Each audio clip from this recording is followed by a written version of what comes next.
Okay, well, thank you very much, everyone, the organizers, the co-sponsors, and to everyone in the audience. It's my distinct pleasure today to open a highly timely and important workshop, the second annual International Migration Conference entitled Food Insecurity and Migrants on the Move. And this is an online event, and we're so pleased to be accommodating our partners in Asia and Africa and Latin America and Europe, the UK, as well as here in North America. It's bringing together IIMAD, the International Institute of Migration and Development, the Hungry Cities Partnership at the Balsillie School, the Balsillie School of International Affairs, and the International Migration Research Center. I am speaking to you as director of the Balsillie School of International Affairs from Ottawa this morning. I was in Ottawa because of the visit of the African Union Commission chairman last night and the launch of a new African strategy between Canada and Africa to deepen Canada's ties with the continent. And one of the themes that was brought up repeatedly, and even in the formal speeches last night, were shared issues of concern such as food security and climate change. And statements like that often remind us that it's very unhelpful to draw a distinction between these challenges as being relevant to the developed North or the developing South rather than developed North. They are global challenges, and they don't discriminate against across borders. So it's a very, very timely and relevant issue that's being discussed today. It's an issue that runs across all the themes at the Balsillie School. We are a graduate school of international affairs, and we have 6 key clusters which collectively align with what we feel are critical challenges to humanity, and migration and food insecurity runs across all of these challenges. Before I begin and pass the baton over to Kim Rigel, the acting director of the IMRC, I would like to start with a land acknowledgement. And for those of you joining us in the audience from outside of Canada, one of the actions we take to advance reconciliation between settler and Indigenous peoples is to reflect on our relationship with the land and the continuous process of colonization that deeply impacts our work. Acknowledging the land is a process of deliberately naming that this is Indigenous land and that Indigenous peoples have rights to this land. The Balsillie School of International Affairs here in Waterloo is situated on the Haldimand Tract, the land promised to the 6 nations that includes 6 miles on either side of the Grand River, which is situated on the traditional territory of the Attawandaron, the Anishinaabe, and the Haudenosaunee peoples.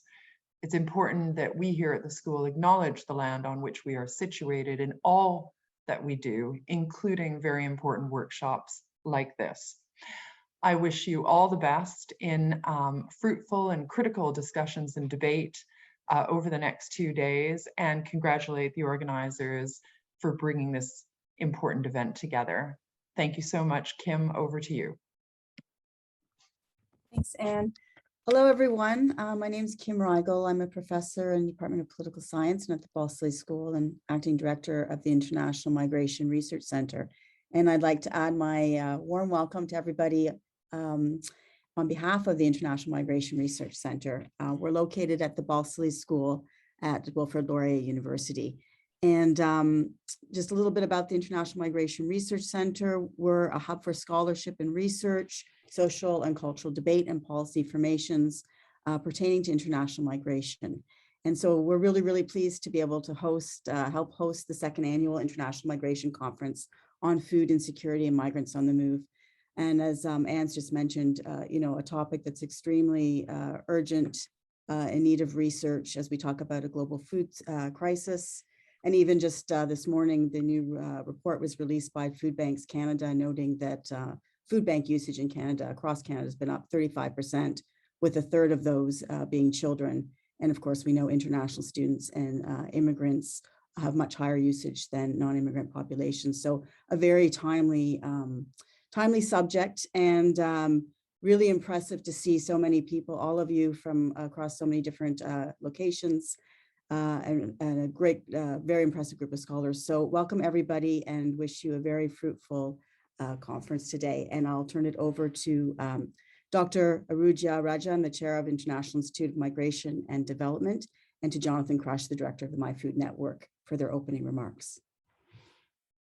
Thank you so much for this two inaugural remarks.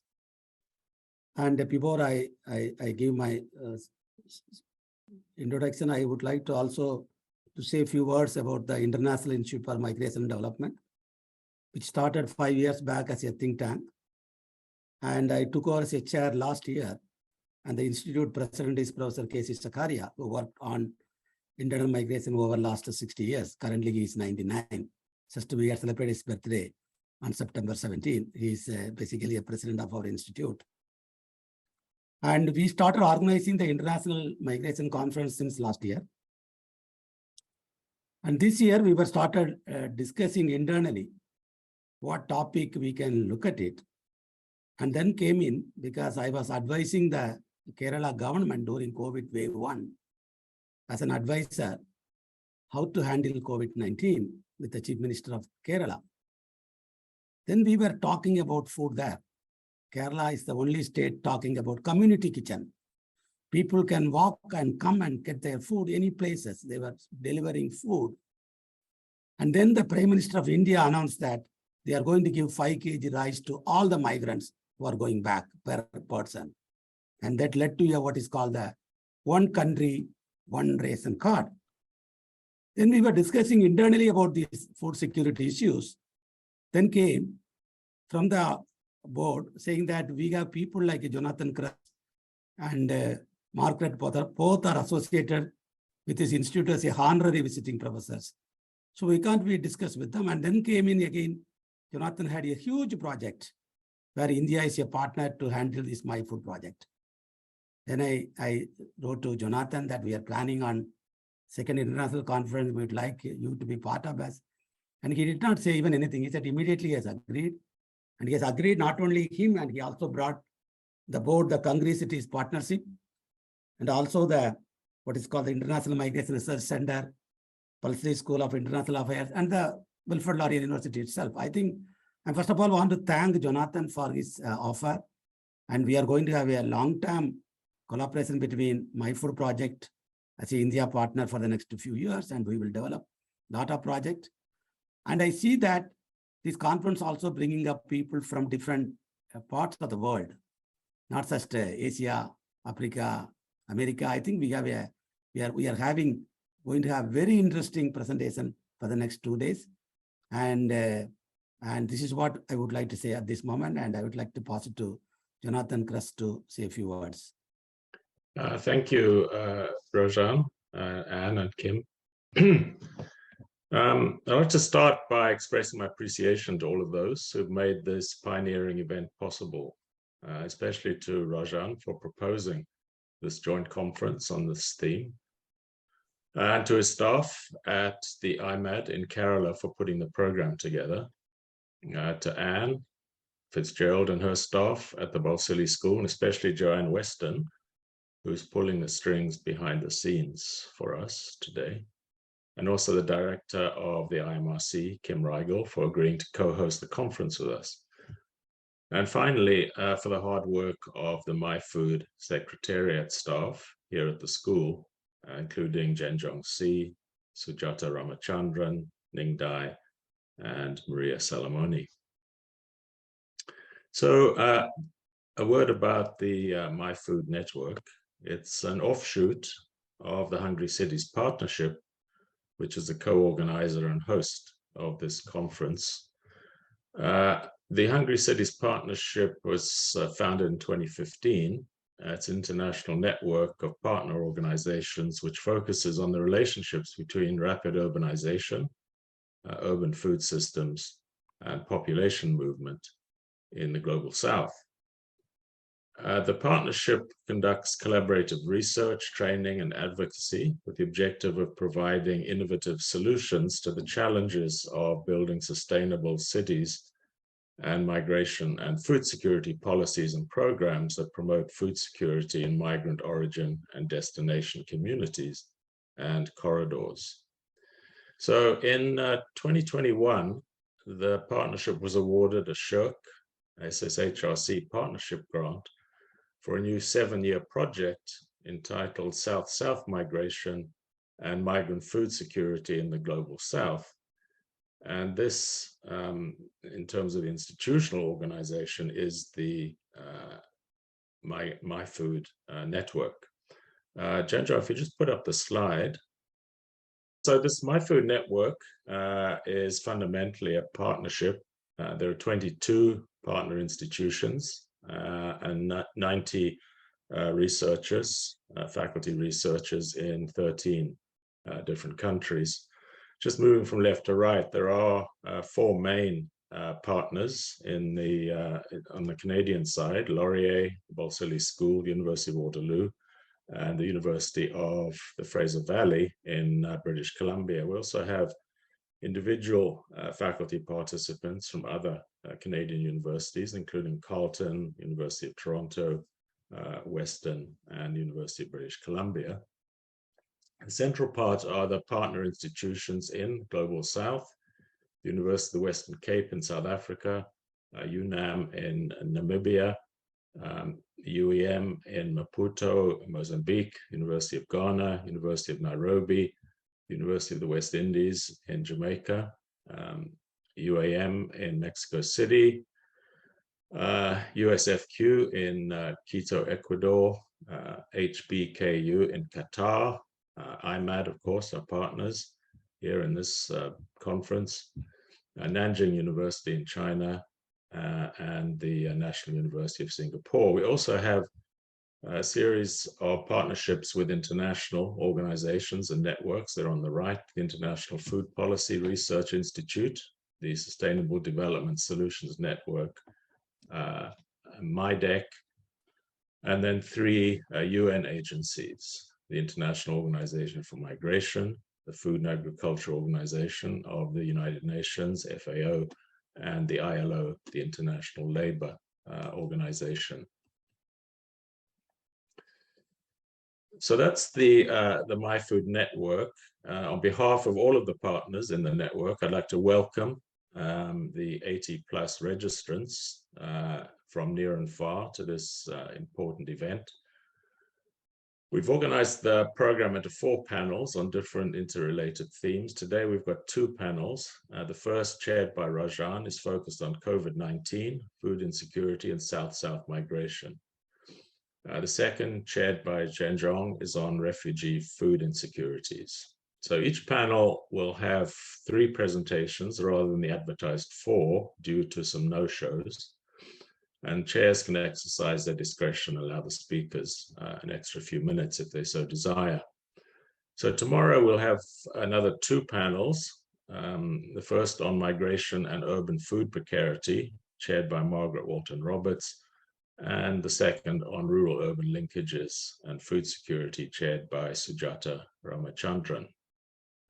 Tomorrow, we're also privileged to have 2 leading international figures in the field of migration food security interactions with us.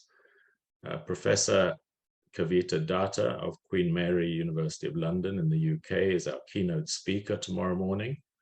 And Professor Daniel Tevera of the University of the Western Cape will provide a summing up to conclude the workshop.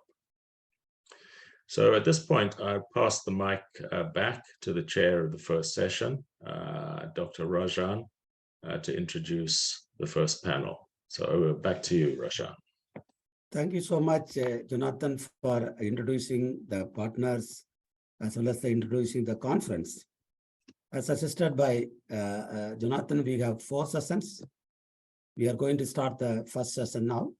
I'm going to chair this session. We have 3 papers. And this is going to focus on COVID-19, migration and food security. We have 3 papers. We were planned 4 papers. Of course, there was a dropout in the last moment. And I'm going to introduce the speakers at the time of speaking. So we have the first paper by Sujata Ramachandran. She's going to speak on COVID-19, food security, and South of migration. And Sujata Ramachandran is a postdoctoral fellow at the Balsillie School of International Affairs with the SSHRG MiFOOD project. She has completed her PhD on human geography with the Wilfrid Laurier University. She has extensive research done on Canada, South Asia, and South Africa.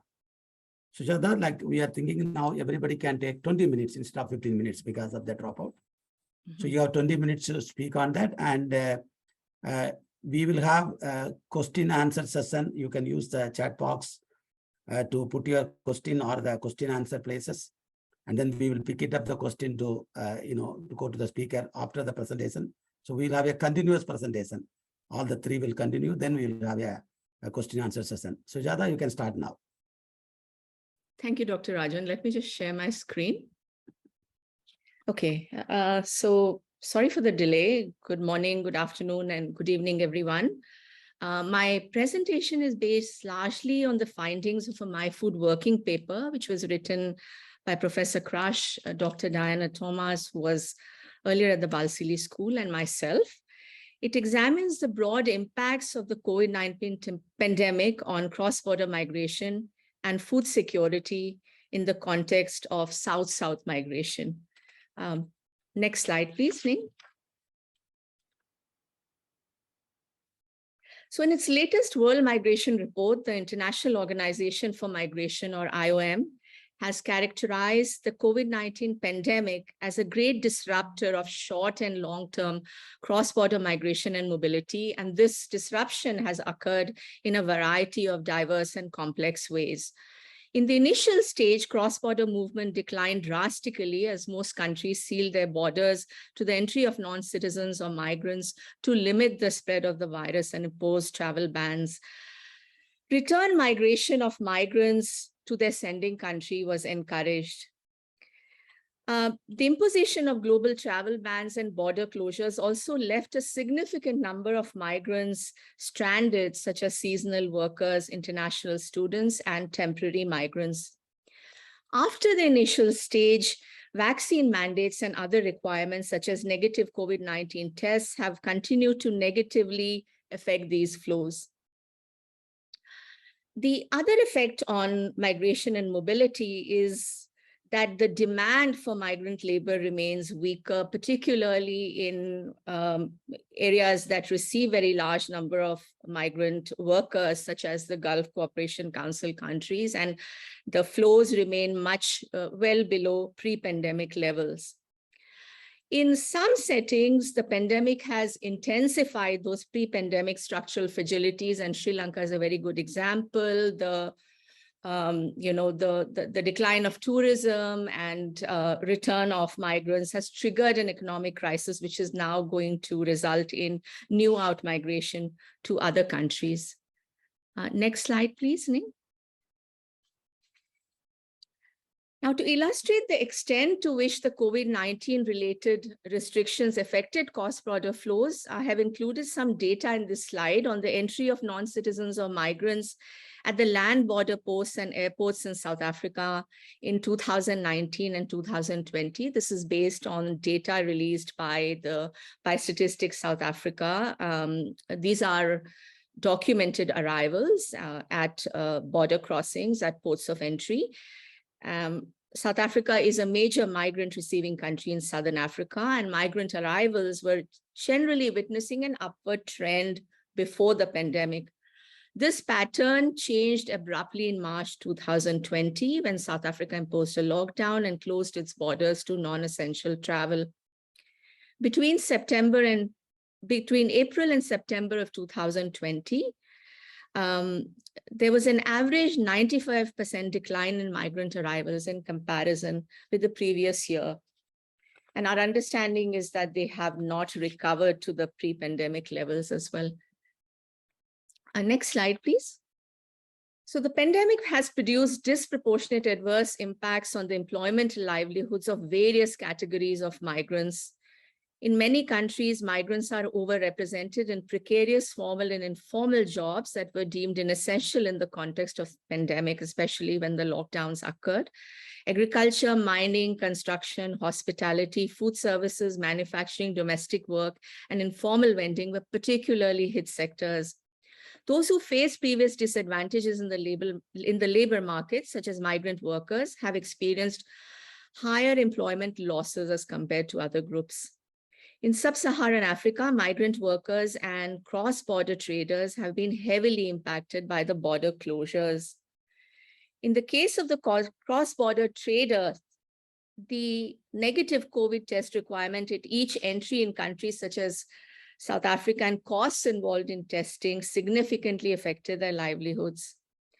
Migrants engaged in survivalist occupations and those who depend on their daily and monthly wages for their existence have been very badly hit, especially during the early lockdowns. Return migration has increased due to declining incomes and job losses.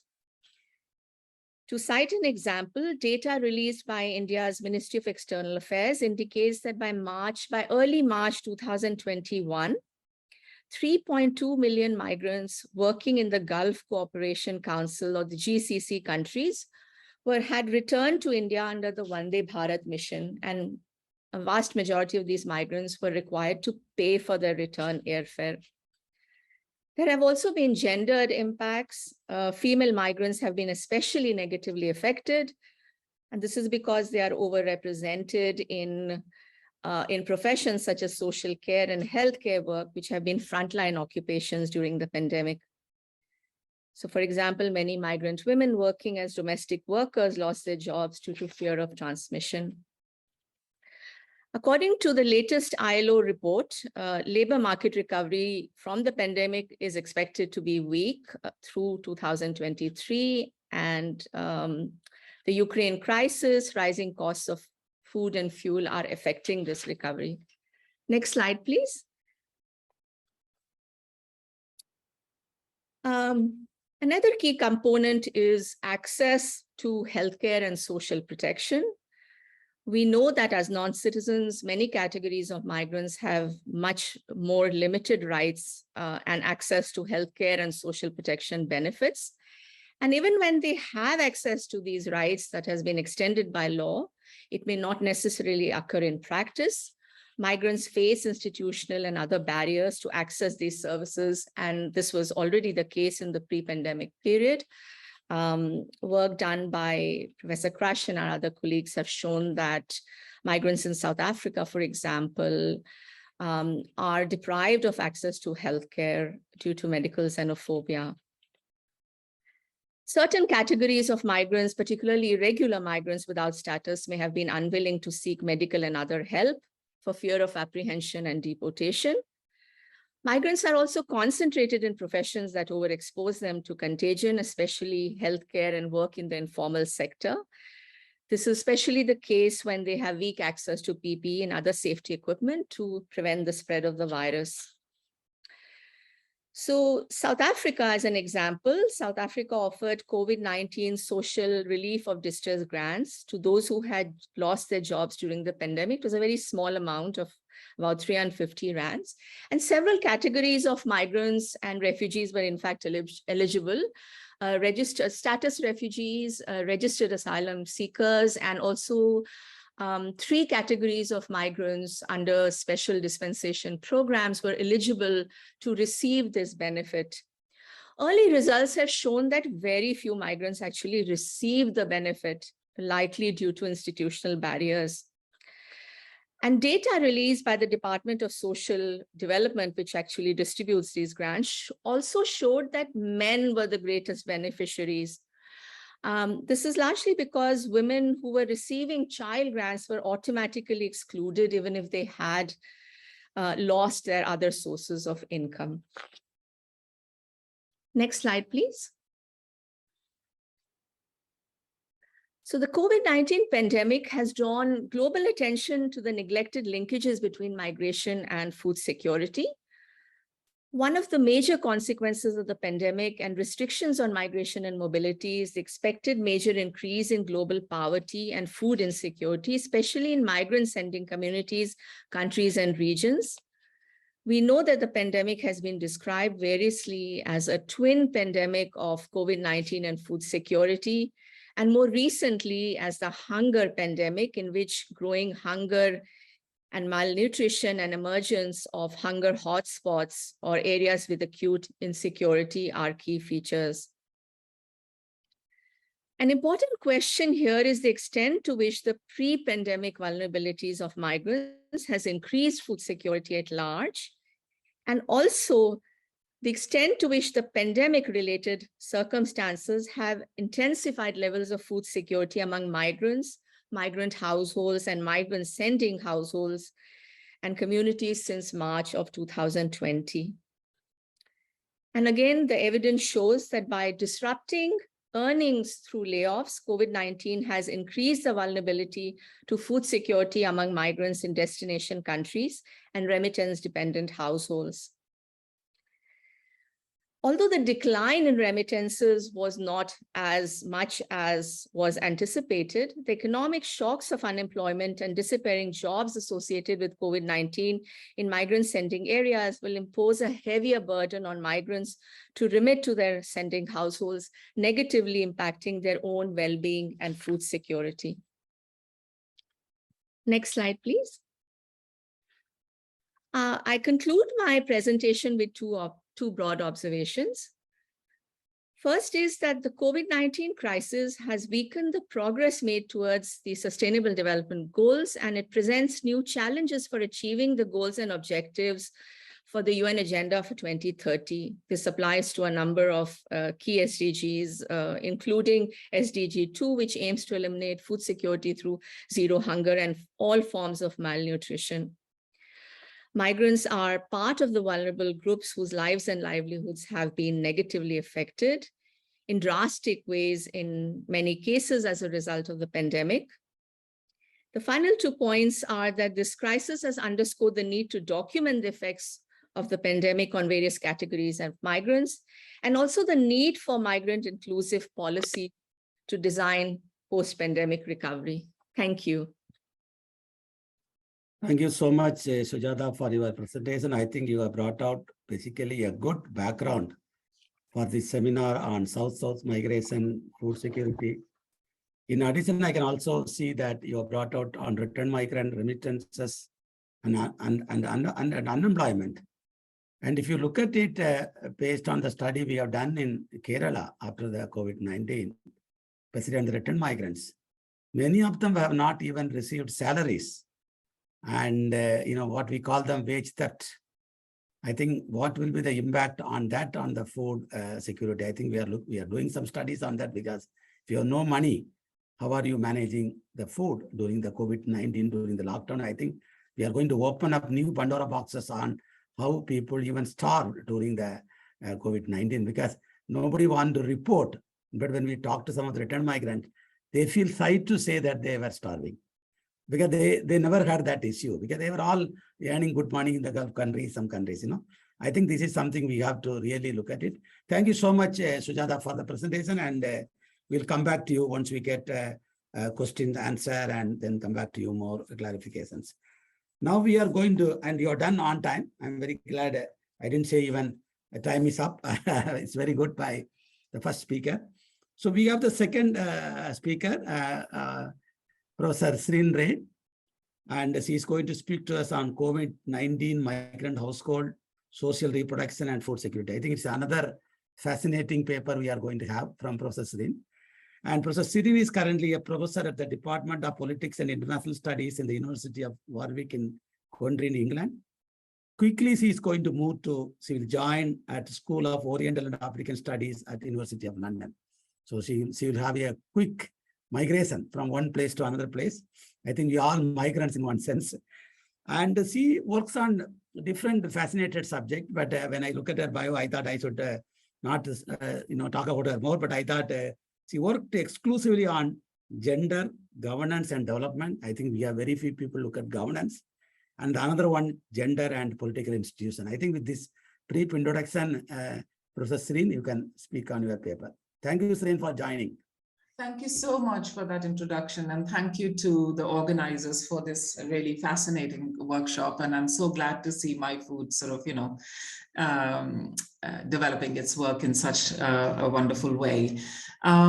So as Professor Erudua has said, I'm sort of going to say a few words really about a project that I'm together with my two colleagues, Juanita Elias at Warwick University and Sabha Joshi at York University, both in the UK, together with some colleagues in India, ISST.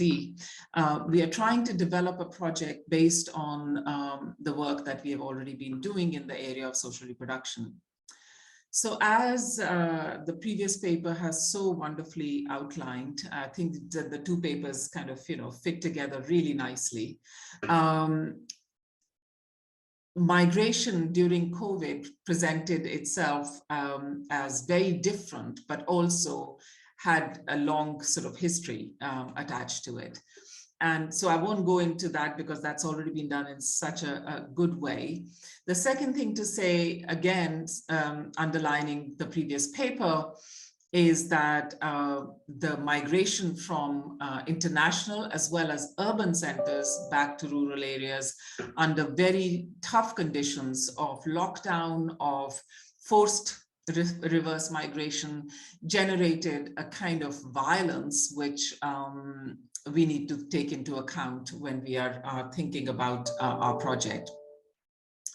So trying to think about, but where my paper and our project is quite different from the previous paper and the previous focus, is that it's not that we are not interested in the migrants, of course we are, but we are really much more interested in what are called translocal households and the impact of reverse migration on these households. So the way in which Steinbrück and Nadenfer and Brickell and Datta have sort of mapped out translocal households is that these are households in which members reside in spatially distinct locations, but are connected via resource flows, obviously remittances, social reproduction, which is care arrangements, or less tangible affective practices. So that's how we understand translocal households, and which of course are sort of, really attached to migrants, both rural urban migrants and also rural international migrants or urban international migrants. So these translocal households are the focus of our research, and we are hoping to do some work in two countries, India and in Indonesia. Translocal livelihoods brought about by the migration of the rural poor to insecure urban employment operate, we would like to think, in a precarious space, dependent on both the ability of those who have migrated to secure cash income and the capacity of rural households to sustain subsistence agricultural production and provide care to dependents. And that care is largely unpaid. Migration then provides both vital household resources in the form of remittances to households facing food insecurity, indebtedness, and underemployment. But in turn, the reliance on precarious and often poor remittance incomes exposes households to new forms of uncertainty and insecurity. So to better understand these dynamics, we are applying sort of, to do this project, which focuses on the experiences of translocal migrant dependent households in order to understand how systems of circular migration are underpinned by everyday household level strategies of crisis management. So that's the second point, I think, of difference, because we started by looking at COVID, but then we realized very, very quickly that we did not want to particularize this crisis for households. to do with COVID itself. If we think about the various crises that we have seen, so the financial crisis of 2008, in India in particular, the demonetization that happened and the crisis produced by that. But before that as well, there's a series of crises. So COVID is not particular, is what we would claim, but it is part of a series of crises. So these households, how do they cope with these crises, is what our focus began to, in a way, expand. Our hypotheses, or kind of, what we want to research really, is that translocal migrant dependent households, on the one hand, enable migration into precarious forms of work by operating as an informal safety net during times of economic downturn and crisis, during pandemics. But in doing so, these households experience depletion, which results in harms as they bear the cost of that crisis. So that's the kind of dialectic that we want to research. We build on a growing body of work exploring how internal migration into unstable labor markets impact dependent rural households. People like Gidwani and Ramamurthy and Jaka, Green and Estes, and how the generation of secondary, and how this generates a kind of a form of secondary precarity, as Ia has called it in her work. So drawing upon feminist political economy literature, we deploy a social reproduction lens in order to highlight the life-making and life-sustaining activities that are central to the reproduction of migrant-dependent households, specifically a focus on unpaid household labor, and also in relation to subsistence agricultural production and food provisioning in everyday forms of food production and access, for example, and access to food.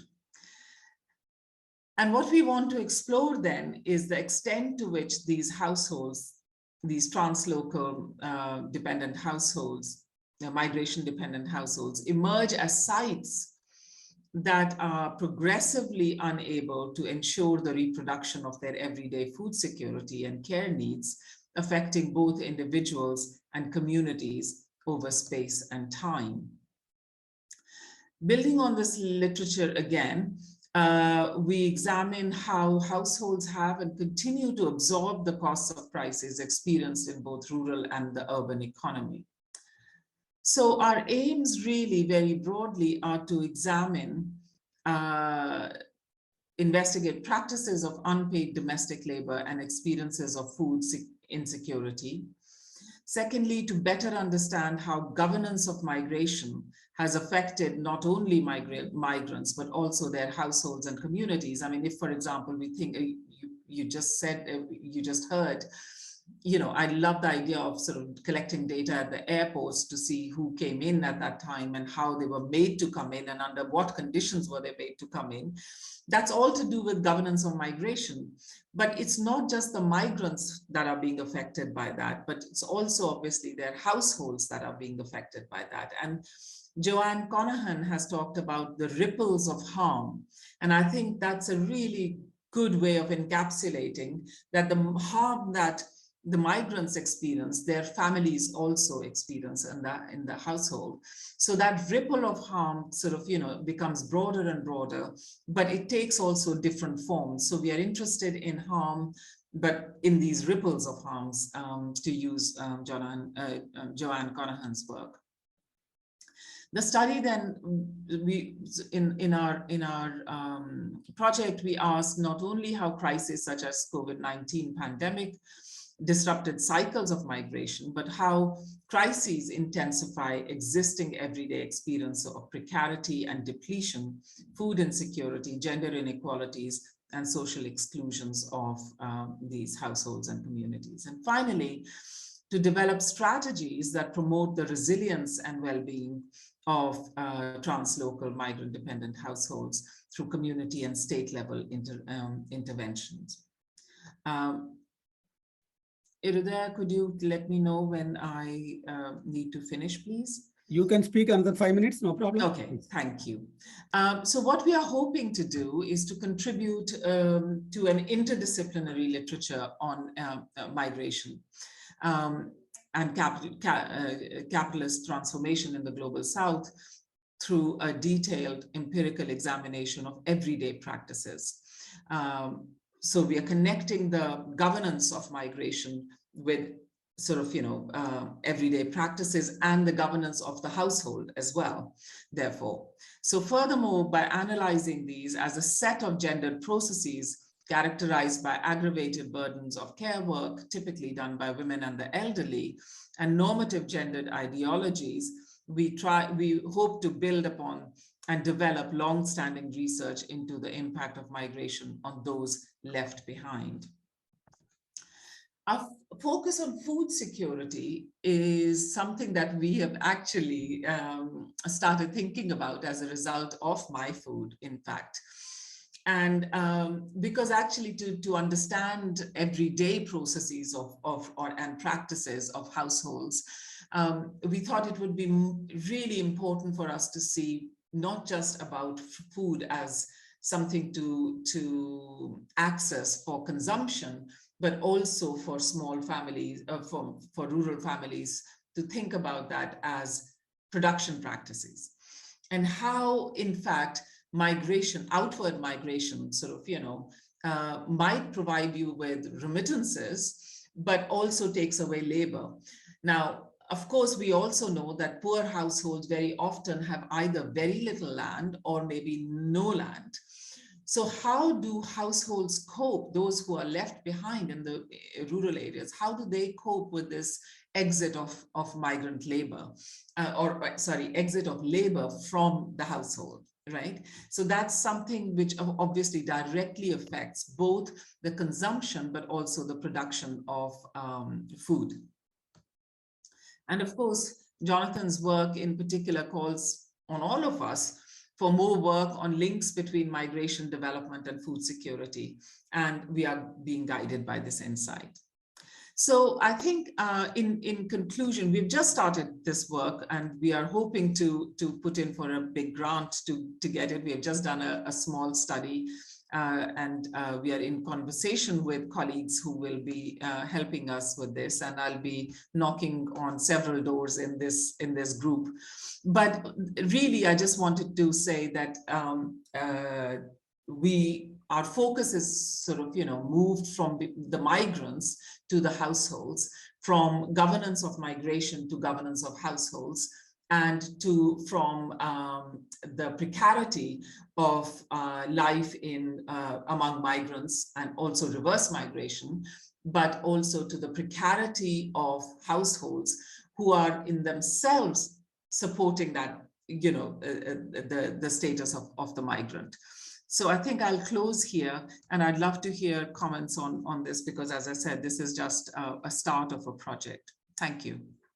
Thank you. Thank you so much, Professor Sirin. I think you are opening up a new type of research about reverse migration, social reproduction, migration, migrant household, and interdisciplinary. I think these are all going to be very, very important. In fact, as long as your study focuses on little bit on household dynamics, I don't know, people were also talking about domestic violence during the COVID-19. Maybe we can pick it up during the question and answer session, one thing. And we also heard something about, we were talking about baby boom, because being a demographer, but not a baby boom among the poor migrant household. Not the rich people had baby boom anyway. We have seen many big stars in India having babies during COVID-19, because work at home includes making babies too. But people who are running up and down during COVID-19, I think there was no baby boom, but there was a lot of, baby loss, reproductive issues. And plus, I think something on distress sale of some of the assets, which we are hearing even in Kerala among returned migrants who came from the Gulf. So maybe because you have done something, preliminary work, maybe you can keep this in mind. We will see if any more people are asking some question, but we'll come back to you to your thoughts on that. Thank you very much anyway. Thank you very much. And hope we will be able to collaborate with you in the near future, because this is the area which is emerging, because whenever we talk about migration, we talk about remittances and how much money is spent on food from the remittances. I think Jonathan did an excellent work on that. It's published extensively, but we have to look at it, how much food is spent. And during COVID-19, when the income itself was not there, what was happening to the food and how they are supported by the NGOs and things like that. I think we have to document that. I think it's going to open up a lot of new issues. So we are on the similar phase. So we have the third paper. Third paper is by Dr. Seen, and he's going to speak to us on what we call them cross-border food remittances and transfer channels during COVID-19. We are moving from what is called London to Western Cape. Like we are all moving between different places now, from UK to South Africa. And currently he's a postdoctoral fellow at the Institute for Social Development at University of Western Cape. He works broadly on migration, food security, and I like this area called and mobile transfer. I think very few people work on that because people always talk about informal remittances. I think during COVID-19, there was no informal, nobody was moving. And people were forced to use digital transfer. So we would like to hear from him. Seen, please. Thank you. I'm going to share my screen.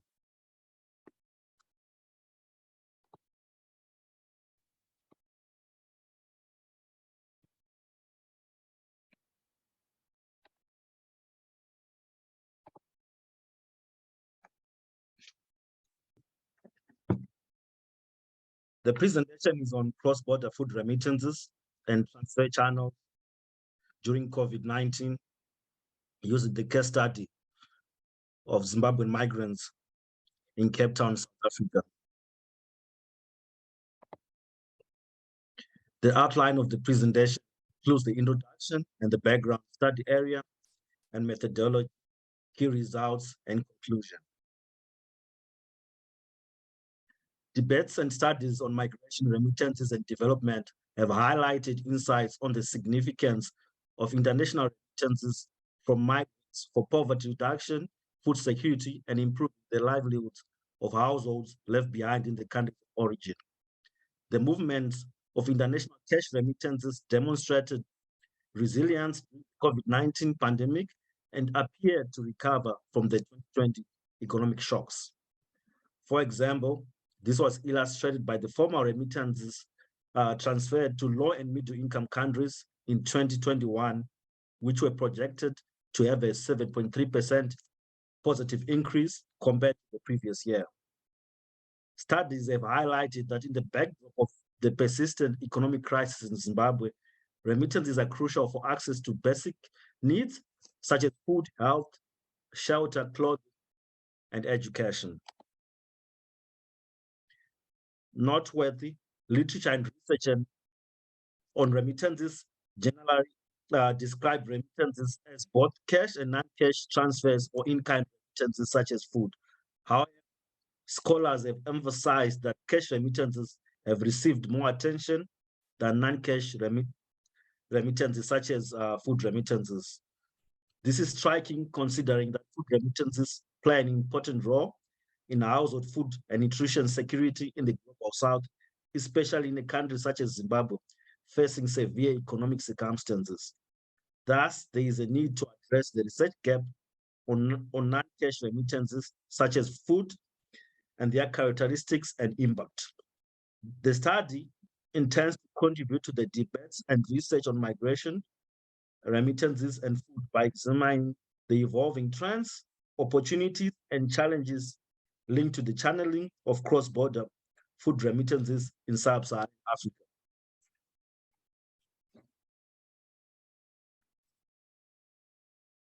The two pictures depict the informal transporters of goods between the Zimbabwe-South Africa corridor. In Southern Africa, there is a wide range of evidence of extensive informal cross-border trade and movement of goods, including food. The informal channels, such as the transport carriers, generally known as Malaita, are the mainstay of the cross-border transfer of goods. They are based on social networks and trust and are commonly used because they are inexpensive, convenient, and accessible to a wide range of people, including undocumented migrants. Other informal channels include the use of family members, relatives, friends, and personally. Informal channels are also crucial for the income generation and livelihoods of cross-border traders. Emerging evidence in Southern Africa underscores mobile and digital technology utilization to transmit non-cash remittances such as food. For example, Zimbabweans in other countries send food and groceries back home through mobile and digital technology services, or companies such as Malaicha, Mukul Groceries, send it to Ahoy Africa, Tinokunda.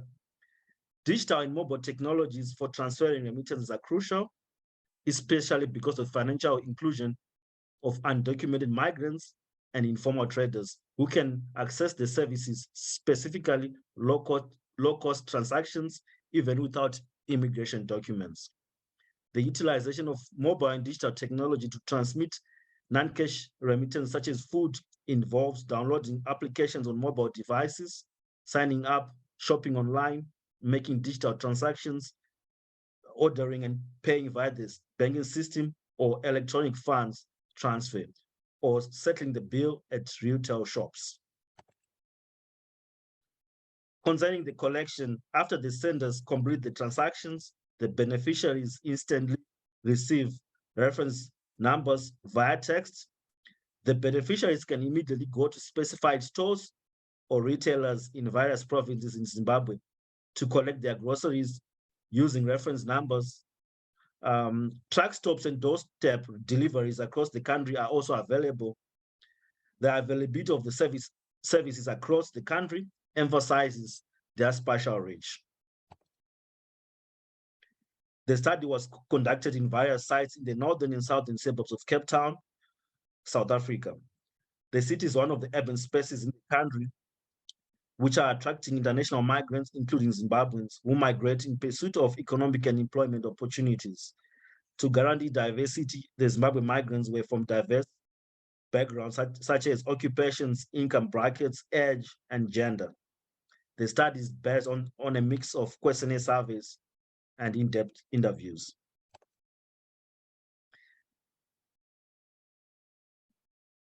The findings show that Zimbabwean migrants in Cape Town transfer food remittances back to Zimbabwe. Notable, the findings highlight that the transmissions are mainly done whenever possible. The food items transferred to Zimbabwe are characterized by a variety of food items. For instance, staple foods such as mealie meal that Zimbabweans regularly consume during most meals, beans, cooking oil, sugar, grain-based food such as flour and rice, and perishable food items such as milk, fresh meat, fruits, and vegetables. The food transfers are crucial considering the regular shortages and hyperinflation and more expensive food items in Zimbabwe than prices in South Africa.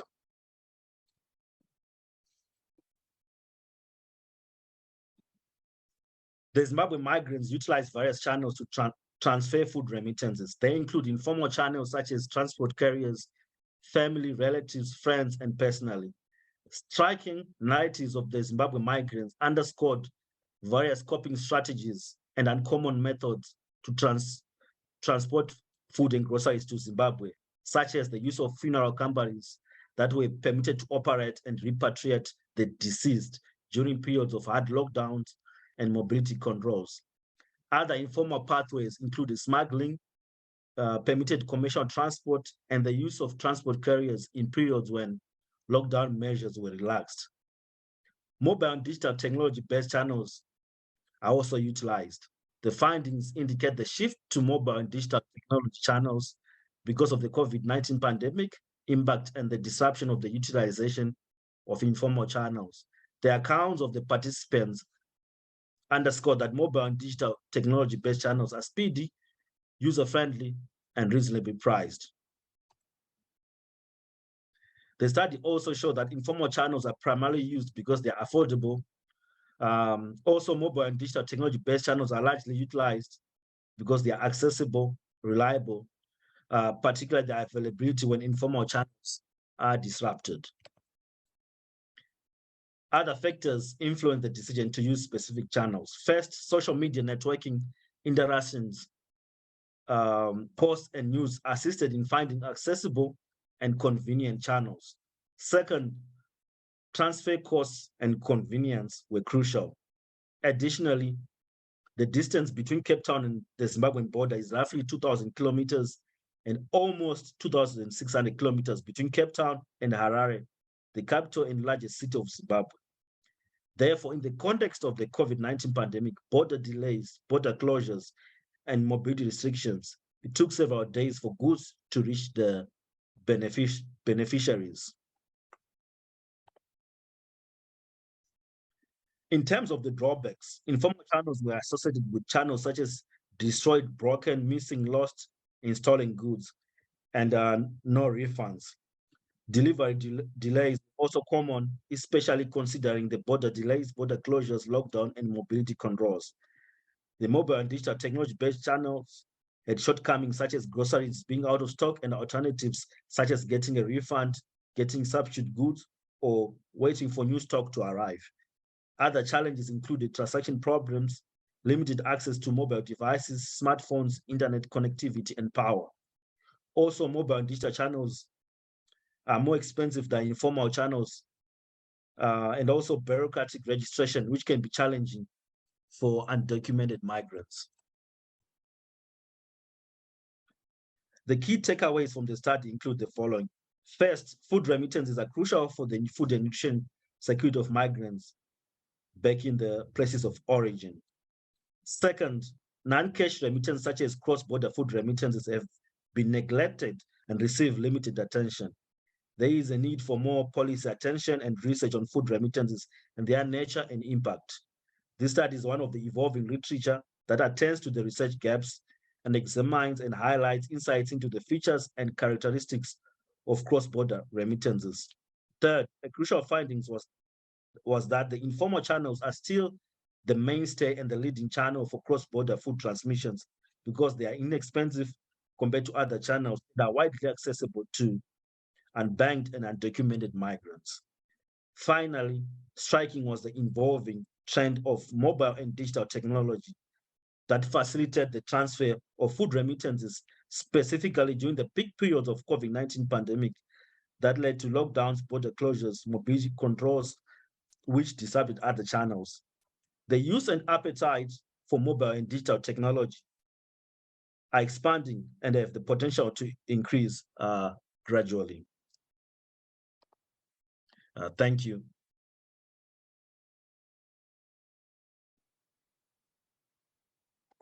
Thank you very much for your presentation. I think you have also brought out a scene regarding what we call them cash transfer, undocumented migrants, what they were doing, and the new business, probably it's a new business. Many people said earlier they were not using it. I think it's a new business which was emerging. And plus the social media networks all played a major role during this COVID-19 for food transfer, food remittances. Now we have close to 40 minutes for discussion because it is 9:20 right now. We have time till 10 o'clock. And I would like people to have, your question answers or anything would you like to ask. I think you can use the question answers place, or you can also use the chat box so I can look at it and ask them to what is called get answered by the three speakers. And before I open up to other people to put their questions, and Jonathan would like to have any comments. I also see a lot of Congrescity's partners. I saw Brinda a few minutes back. She's there in listening, and I saw Margaret some time back. If any one of you who are the partners would like to make some comments on all presentation, any comments, any suggestions, then probably we'll pick it up from there. And Jonathan?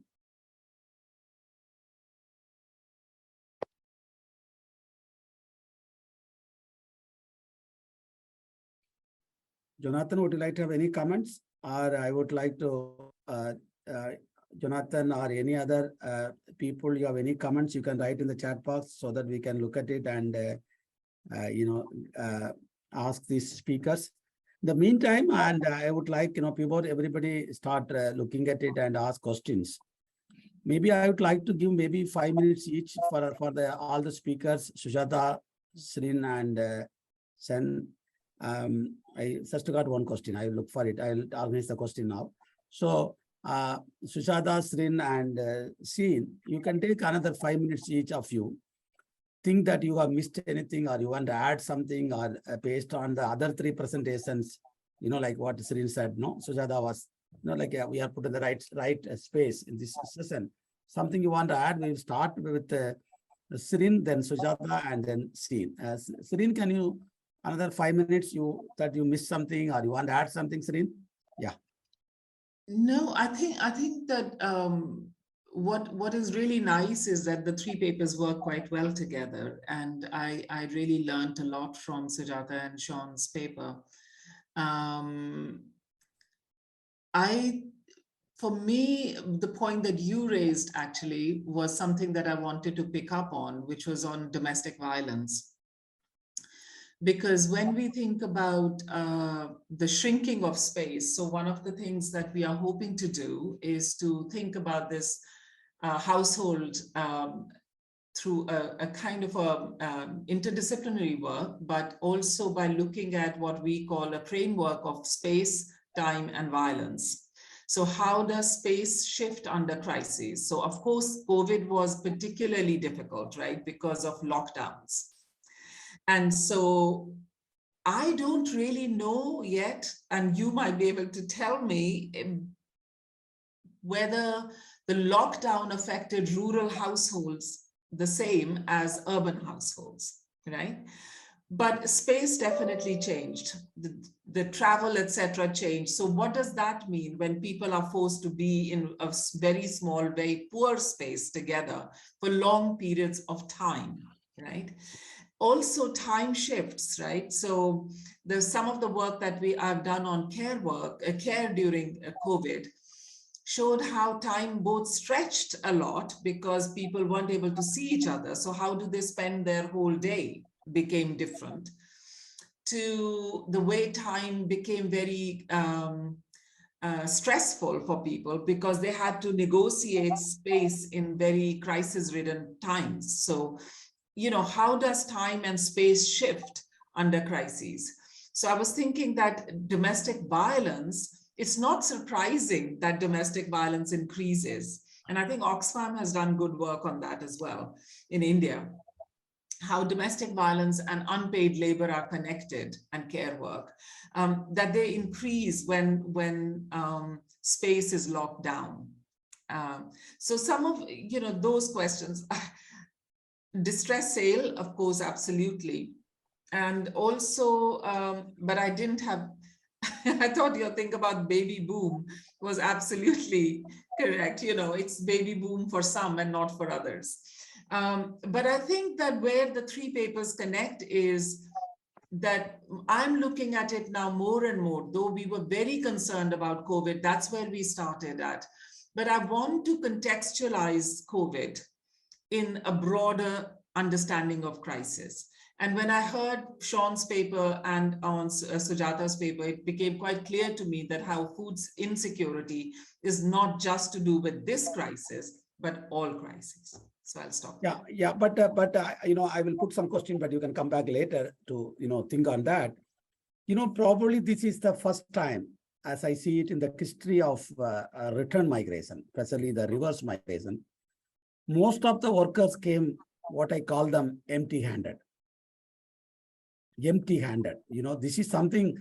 However, when they, probably migrants, when they go back for holidays or the normal, they are going, they will go with a lot of money. They'll go and get some festivals like Diwali or Christmas or whatever festival in their particular state. So it was like, so there are 2 things were happening in the family level because you are looking at the gender and other thing. One is this, they went without money. I think the women have not seen the man coming without money. I think this is also what somebody told me is a psychological shock for them. He's coming and asking money, because it's like a outward, because somebody from Dubai calling the person, can you send back money? I want to come home. Like a reverse remittances. I think this was something, unimagined for some people. I think this is something very, very important. And second thing, this is also what we call them an unwanted guest at home, because some women felt because why he has come now, because he's not supposed to come now, but COVID brought him there. See, some type of, it's not like a regular visit. You know, you are regularly visiting a weekend or something. Now you are come, you are not going. You don't know when you will go because lockdown 1.0, you know, you will go next week. No, maybe the company told, you know, another 1 week, another 1 week. In the meantime, you lose your jobs. You know, I think that the stress at the one individual, but they are at home, it completely, you know, because somebody was talking about mental health, sleeplessness, you know, getting sick, you are at home and the children are at home, they have mobile. You know, there are so many things are happening in the family. And then there is a gender composition, you know, like some household, there are grandparents, some household only husband and wife, some household less children, adult children. So it's a very complicated things happening. I would like you to think on that a little bit. Maybe the second round of questions. I think we are getting now some questions coming up. And all the speakers also can read some of the questions, some of them are connected to you. Sujata, would you like to add something for a few minutes before I get into C? Yeah.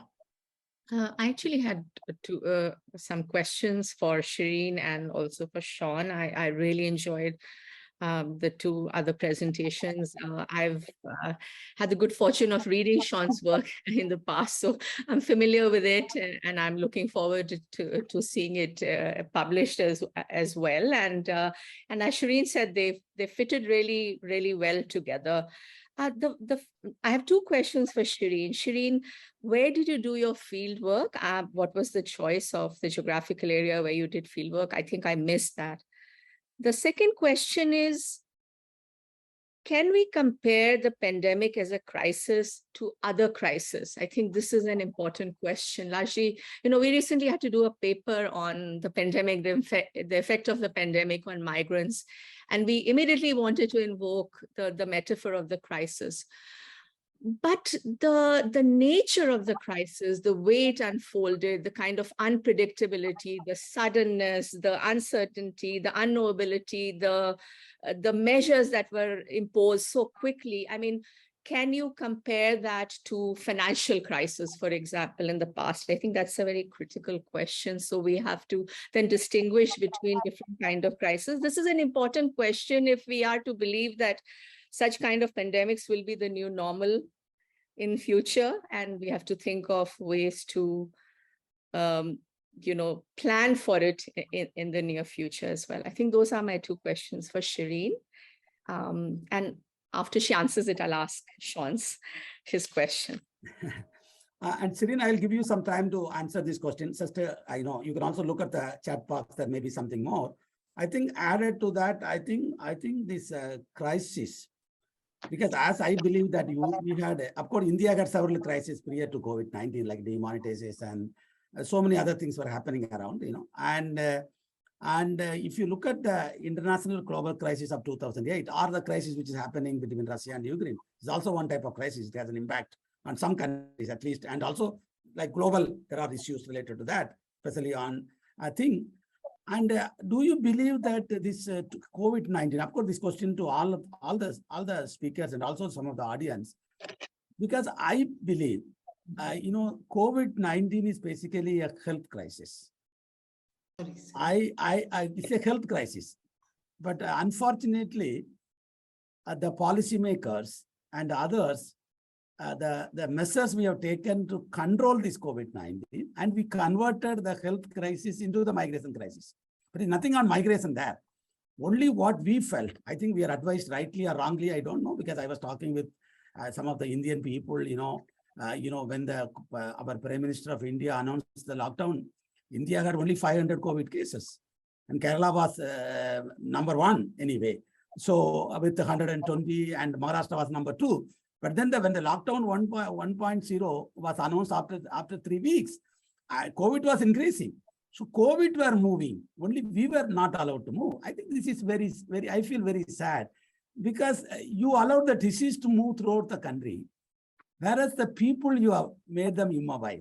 You could not stop the COVID-19. I think that's why we felt sometime, you know, the right decision to have this 4 hours time to lock down for India as a big country, you know, lockdown.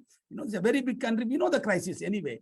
You know, it's like a postmortem report we do. And in fact, I was looking at some of the documents when the lockdown 1.0 came in India, 2.0, 3.0, and the lockdown 1.0 was announced by the Prime Minister, but lockdown 4.0 is not announced by anyone. It was just a clerk issuing an order.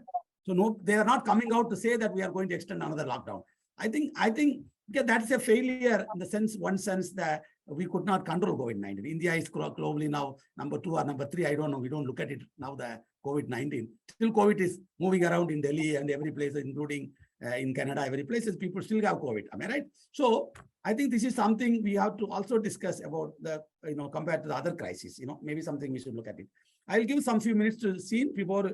I think now we are getting a lot of questions from many people, including Jonathan, and Brinda. So please have a look at it. I think, Seen, you have anything to add or anything to add 1 or 2 minutes before we open up answers for the questions particularly? Yeah. Okay, thank you. I think drawing from the other 2 presenters, the impact of COVID-19 on food. In this study, there is emerging patterns. For example, the use of mobile and digital technology.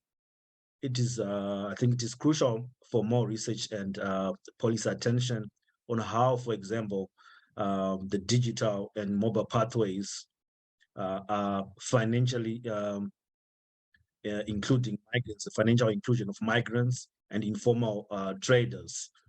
On the other side, it is also important to pay more attention on whether these emerging patterns are also not disrupting the mainstay of the cross-border traders or movement of goods, which is the informal channels. Thank you. Yeah, I think we have broadly few questions are there. Now, I think most of the panelists probably looked at it, and I would like you to relook at it. I think something which I was very fascinated, what happened to the food prices during those periods? Because, the purchasing power, because, that is, although we talk about, food prices, somebody was talking about, I think Jonathan was asking a lot of questions on successive waves. It's not just one wave. And, maybe several, some countries have second, third, up and down and happening around the restrictions was going on and the migrants were affected. And then we have we have a question from, song from about the food and other things. I think I would like people to look at it and then pick up some points, and we will start, with all the 3 speakers again to have some reactions based on the questions you have in the chat box. For you, or in general, you want to take up any question, and then we'll round it up like that. Maybe we'll start with the Sirin because you had some questions from Sujata too, and also other speaker also had some questions, and think about that. What can be done? Yeah, please. We'll start with Sirin. Yeah. Okay, thank you. And also just to apologize in advance, after I speak, I have to go for another meeting. So okay. Really, thank you for, I think in terms of Sujata, the question about fieldwork, it was, we haven't started fieldwork yet. This is a project that we are trying to research before we start. But you could ask the question, why Indonesia and India? Right. And the way in which we are looking at that is 2 things. One is both are very large countries, but the pattern of lockdowns in both the countries were not similar. And secondly, we are looking, but in both countries, we are also looking at urban rural. We are not looking at international. Even though I think for, international, it's not to say that it's not important, but I think that there's less work done on urban rural return than in migration, international migration return, though of course Professor Rajan has done so much work, as we all know. Then the question is, which is a very important question, which is about crisis. And I just think that very often, and I think Ahmed has written about this in the chat as far as I could tell, that sort of, did COVID crisis just lay bare the structural deficiencies in global supply chain models, right? Now, you could say that there are certain sort of macro elements of crisis that we can always identify, right? But the particular micro unfolding of a crisis can be completely different. And really, as researchers, what we are trying to do is to say, yes, COVID was a pandemic, but so was Ebola, so was sort of SARS. So, there have been many health crises. And you could also say sort of, other crises which were and no longer are seen as a crisis, like the flu. So that of course is there. And a health crisis in a country like India would result in particular kind of care needs and care access, for example, right? If it is war that happens, what is happening in Ukraine now, that can also be sudden. So just like COVID was always sudden, it can also be sudden. It can happen one day, everything is fine, and then next day, someday the war has to start. But there, and I've done a piece of work in Myanmar and Sri Lanka, and seen how households cope with a conflict. So that's a different kind of a crisis. And I'm not saying that COVID and a war is the same, but actually, if you think about the language that people use, scientists use and used during COVID, it was also very warlike. We are at war with COVID and we have to sort of, wipe them out, the infection out. And so it was, but I'm not equating the two. But what I'm saying is, in the same way as Ahmed's question, that crises tend to lay bare, and even sort of, Professor Rajan's thing about baby boom for the rich and not for the poor. Why baby boom for the rich and not the poor? Already poverty does play out in different ways, right? And wealth to wealth. So whether it is a financial crisis, whether it is a health crisis, or whether it is war, sort of, the poor always suffer more. Why do they suffer more? The poor always have problems of access. Why do they have problems of access? And how do they have problems of access? So I'm not at all trying to say that the two are the same. I'm just saying that when we place COVID in that broader context, we see that there are certain structural inequalities which really affect people on the ground, and also their access to food.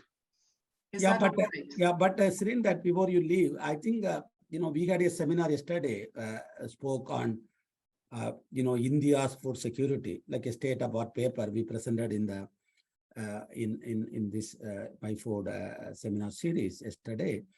And if you look at that, we also have a huge unemployment one side, and we also have inflation. Yeah. So, like there is a lot, food security is not sustainable. It's like we talk about interdisciplinary or mixed methods. These guys attend, and who affects more? Suppose, the inflation, you look at the inflation of certain commodities, certain cereals, certain fruits, milk. So if you look at, there were some data we have pulled up from the National Family Health Survey. In the latest round, they have something on food for children, and you look at the weight of the babies, less than 5 years, standard, underweight, obesity. These are all some outcome factors. So I think we should also look at different sources. Yesterday we were talking about different sources. May not be like. We always talk about some sources, but I think we should go beyond some sources to understand the food security or food insecurity. Yeah. Security and insecurity. And also, it's also the intensification. Yes. So you're quite right. Inflation is affecting everybody over a period of time. But what a crisis, I see crises as tipping points. So, when warlike language in the newspapers actually ends up being exchange of fire. Right? That's a tipping point. It's no longer bellicose talk. It's actual sort of, so I completely agree. And I wish we had, so there's a big literature on crisis, of course, that we can all access, and it'll be wonderful to talk about it at length, but I really have to go now. I'm very, very sorry, because this is so wonderful as a conversation. No, thank you. We have two speakers, Sujata and Seen, with us for another 15 minutes. They will handle it. Thank you very much for joining, and we will continue to collaborate with you. And we are looking forward to the final paper. We may be doing something on all the paper presented here. We'll come back to you. Thank you so much. Thank you so much. Thank you so much. Yeah. So Sujata and Seen, that now that you are looking at some other questions, would you like to add anything based on the question we raised or we discussed, Sujata? Actually, if I may, I'd like to ask a couple of questions of Sean based on his work. Again, going back to the idea of the crisis, what is evident in the South African case is that there's a big push by mobile transfer operators to focus on the Zimbabwe-South Africa corridor. So what is the reason for it? And there was a particular push during the pandemic as well. The other thing is question of access. Can all migrants buy a cell phone to make the mobile transfer? And second, are there requirements such as, do they have to show their paperwork, their immigration documents to send the money even in small amounts? Yeah. Okay, thank you. Yeah, you can take. Okay. And Seen, also you can also look at some of the questions which I see that there are some question directly relates to you on some questions. Maybe you look at it, but if you can answer this question first, yeah, please. Okay, thank you. So I'll start with the Zimbabwe-South Africa corridor. So there is evidence that there is an extensive movement of goods between South Africa and Zimbabwe. And in the context of Zimbabwe, there is an economic crisis which has been there for the last 20 years. And remittances and both cash and non-cash remittances have played an important role in improving livelihoods and also for the access to basic needs, including food. The second question is in terms of the access issue. So the service providers for mobile or digital technology service providers for low-cost transactions, for example, in the last 3 years, the daily limit was 3,000 and the monthly limit was 10,000. This part of the low-cost transactions where whether the users are undocumented or they're documented, the daily limits below 3,000 and monthly below 10,000. So the challenge with undocumented migrants is that they are skeptical in terms of using these services because, for example, some service providers ask for passport, ID, photograph, and phone number. Although they don't ask immigration status when it comes to low-cost transactions, undocumented migrants are a bit hesitant because they are worried that they can be traced, they can be arrested, prosecuted, detained, or deported. So this is an emerging channel, and migrants who don't have immigration papers are still hesitant. The other question, so yes, you got one more question. You have one more question by Brinda asking about how they are managed between migrant and left behind household. How do their decisions are taken? You need rice, you need this, something like that. Yeah, please. Yeah, so the decisions are mainly done at a household or family level. So, for example, social media. People have social media groups at a household, family or relatives where they discuss different issues. And when it comes to the drivers of the remittances, one key driver is requests from family members in WhatsApp groups where they explain the economic situation in Zimbabwe, where they then ask migrants abroad to assist when it comes to the help they need, including even the type of food items they need, the time to send. Some even also advise when it comes to the channels which are suitable for them to go and receive the remittances. Another question is the issue of reverse remittances. So yes, in this study, there is indication that migrants in South Africa, they also receive food items from Zimbabwe, especially common food items, which are either staple foods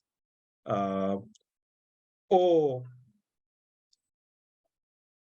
when some migrants, especially those who live in urban spaces, face food access challenges, they then ask their family members back home if they can assist.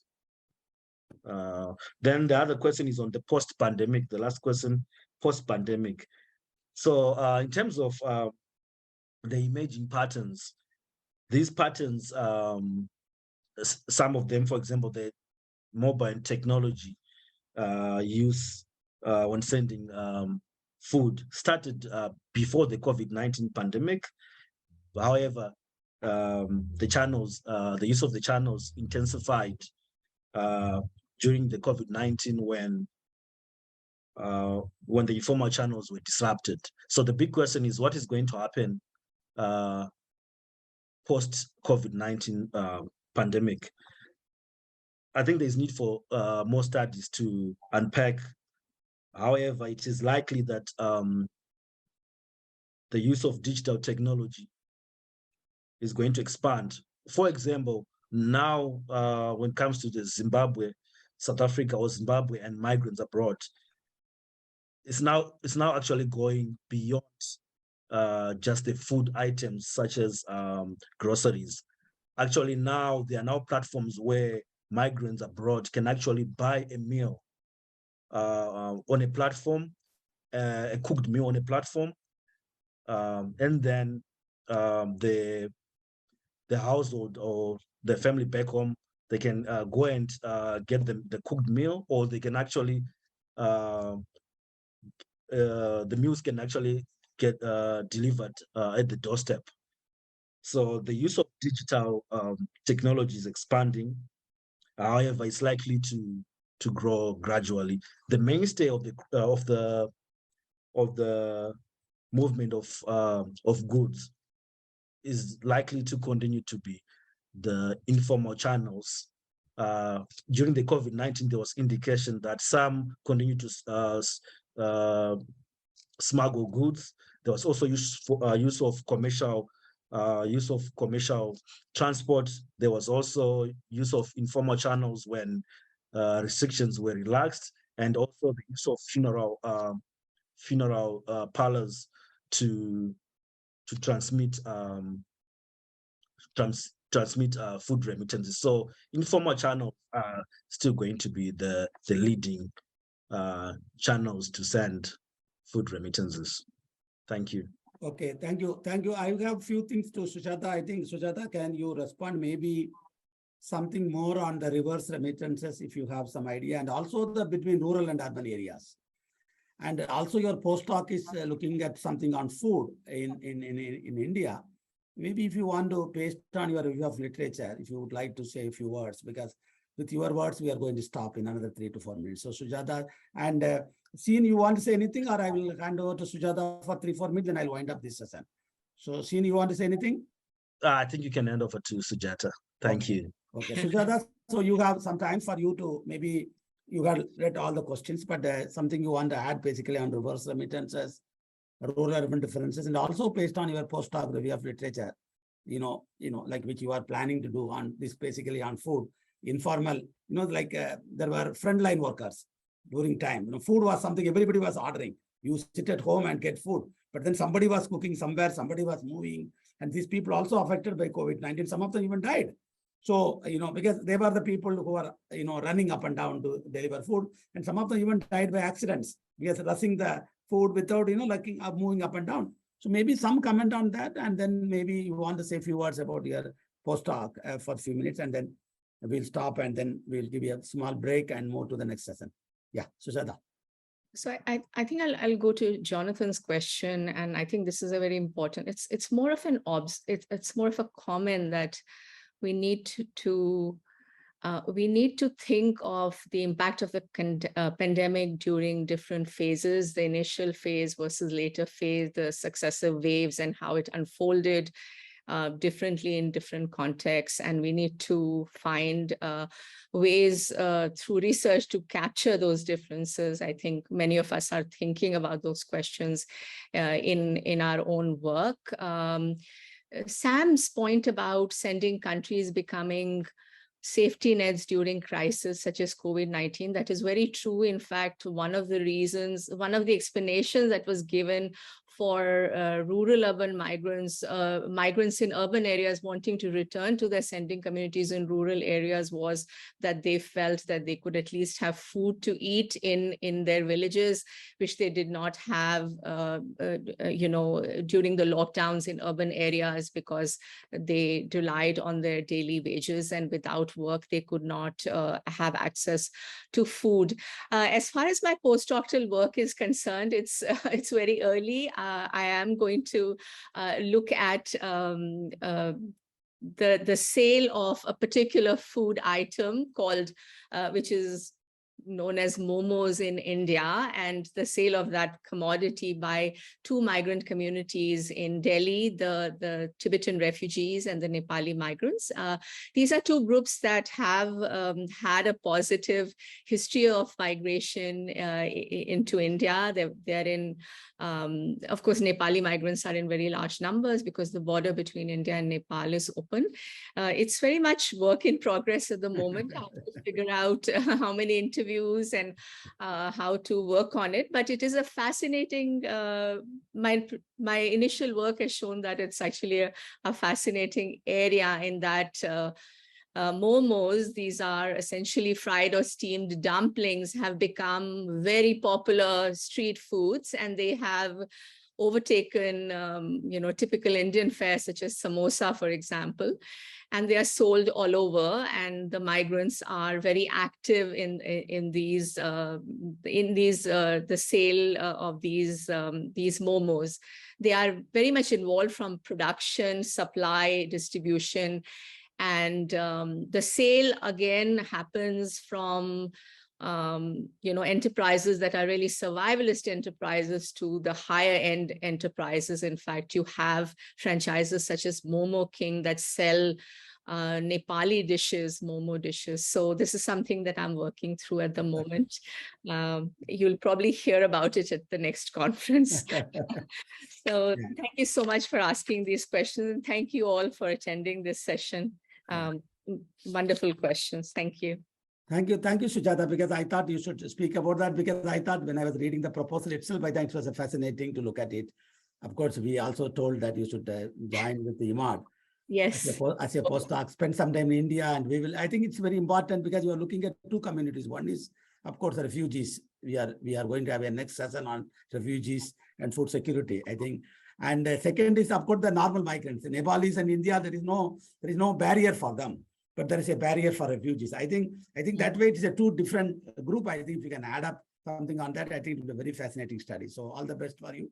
So I think with this, when myself and Jonathan was looking at all the papers and trying to organize a session, I thought we should organize 4 papers each in 4 sessions. And we were looking what are the titles, how do we manage the things. I think now we see that we did a good job, because we first session was opening up with, I think, all interesting papers. And this is what right now we are finishing it up, and we are on time. We'll have a break for 10 minutes. We will assemble back at our Canadian time at 10:10. It is 9:57 now, 10:10. And the next session is chaired by Dr. Jen Zhang. And the next session is on refugee and food security. We have 4 papers. It will start on another few minutes. And Sen, you want to say any administrative, anything you want to say, any one of you? Yeah. Thank you for this session. Thank you for all the speakers. I would like to take the opportunity to thank all the 3 speakers. I think we have had a wonderful first session. Thank you very much. Yeah. Welcome back, everyone. I know it's been late in some of the countries where our participants are from, and so I would like to say thank you for staying with us. It is your engagement that makes our efforts of organizing these events important and worthy. And in this session, we will hear from 3 speakers on food security and of migrants and refugees. Unfortunately, the first speaker won't be able to join us today, so we have 3 presentations in the second session. So our first speaker is Joseph Black from University of Sydney. So Joseph couldn't join us in person, but he recorded his presentation beforehand. I will play the recorded presentation, but you are still welcome to ask questions about the topic, and please post your question in chat or in the Q&A. We have Cheryl Martins and Kristen Davalos from the Universidad San Francisco de Quito here who could address your questions on this topic. So before I play Joseph's presentation, I will quickly introduce the speaker. Joseph Black has a JD and LLM from the University of Sydney and has research experience at the University of Sydney, Universidad San Francisco de Quito in Ecuador, Humboldt University of Berlin, and the Australian Catholic University. His research interests include international law, international security, gender studies, history, and food security. The other 2 researchers here today to support this presentation and discussion are Cheryl Martins.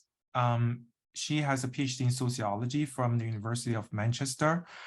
She is now the director of the Institute for Advanced Studies in Inequalities, founding member of the Latin American network of the Pegasus Institute and co-PI for the MiFOOD Quito research team.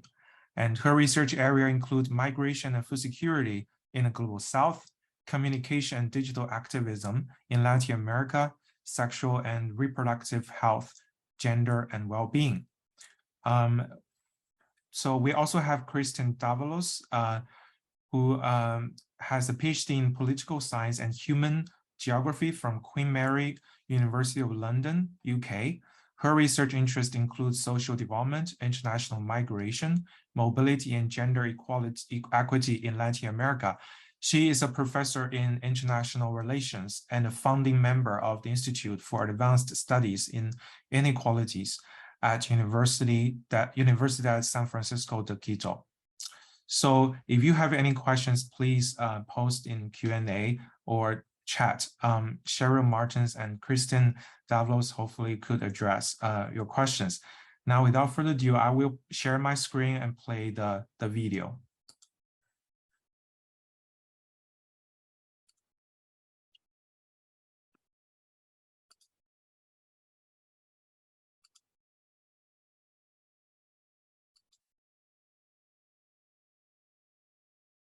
Hello, everyone. My name is Joseph Black, and my apologies that I cannot attend today. I have some commitments on the 27th and 28th. I'm here to present gender-based violence, food security, Rohingya refugees, and Venezuelan migrants, a comparative approach. A little bit about me before we begin. My name is Joseph Black. I am a graduate of the University of Glasgow and also the University of Sydney. I have a history, politics, and legal background. I have some experience with the Center for Asian and Pacific Law at the University of Sydney, Humboldt Universität zu Berlin, and other partners. And my key interests are international security, food security, international law, gender studies, and history. And this is my email if you'd like to reach out. So please, after this, if you have any questions, please forward them to me. The objectives for my research were numerous. So first, it was to find relevant peer-reviewed literature on this topic. I'll discuss some of this shortly. It was also to engage in critical research. So look at migrant testimonies, NGO publications online, and government reports. And also, I wanted to answer some diverse questions.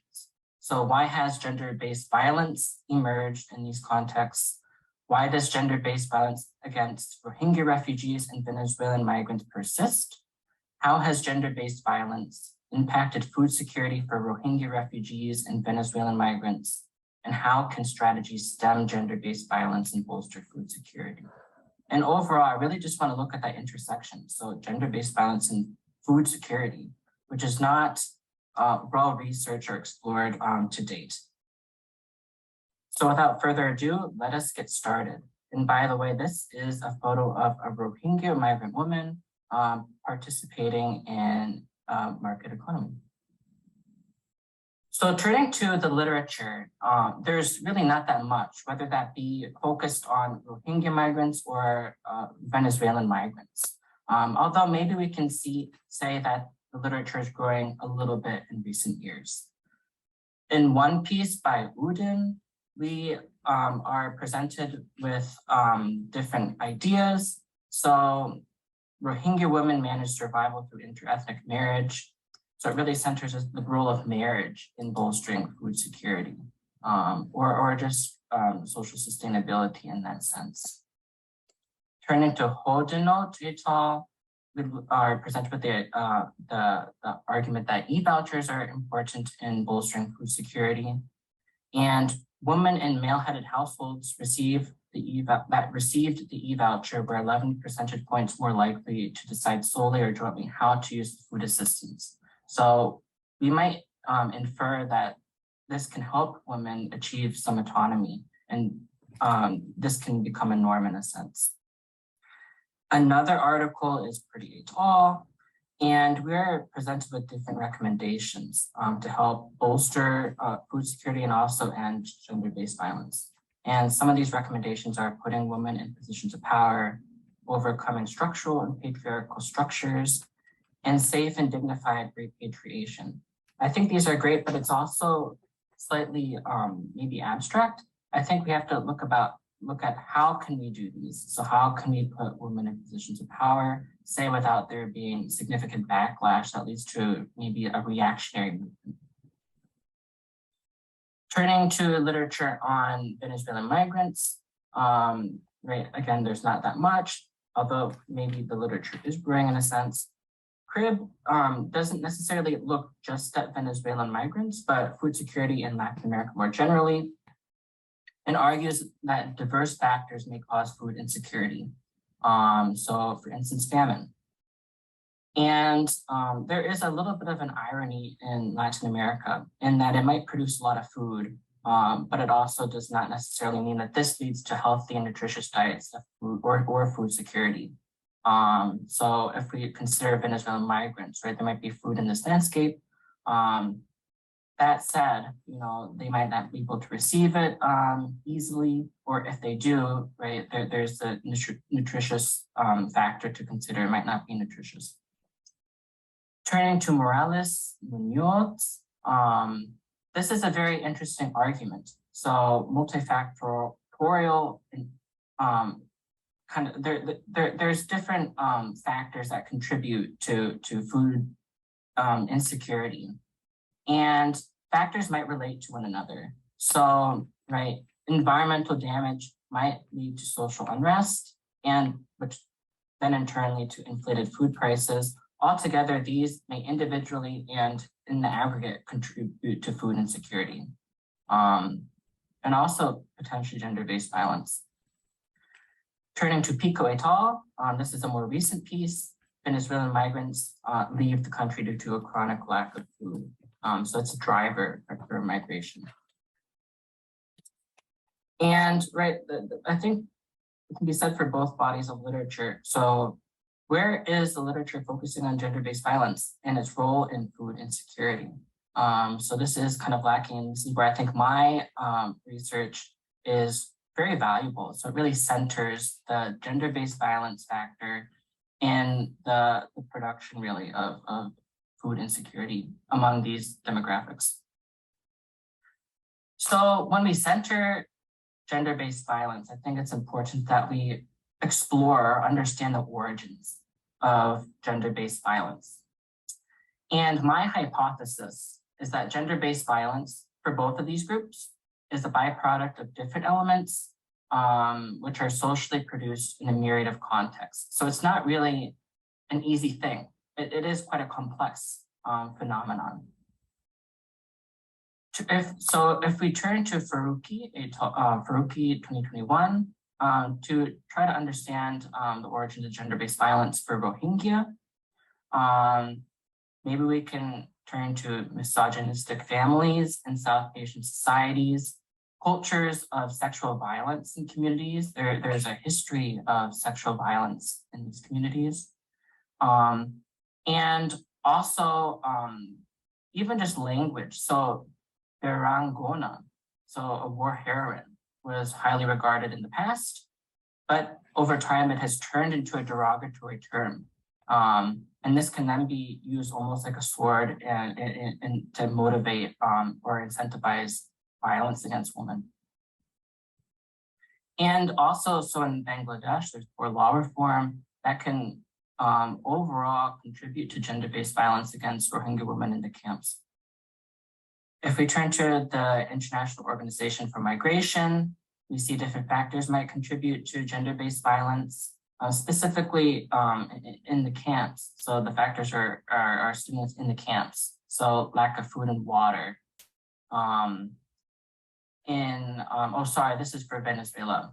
But that also applies for the Rohingya. So lack of food and water. And that's maybe where the comparative aspect is helpful. So in both contexts, there might be lack of food and water in different contexts, which contribute or incentivize violence against women and children. In Venezuela as well, so there's cultures of transactional sex and proximity to human trafficking networks. I think this is also increasingly true for Rohingya contexts.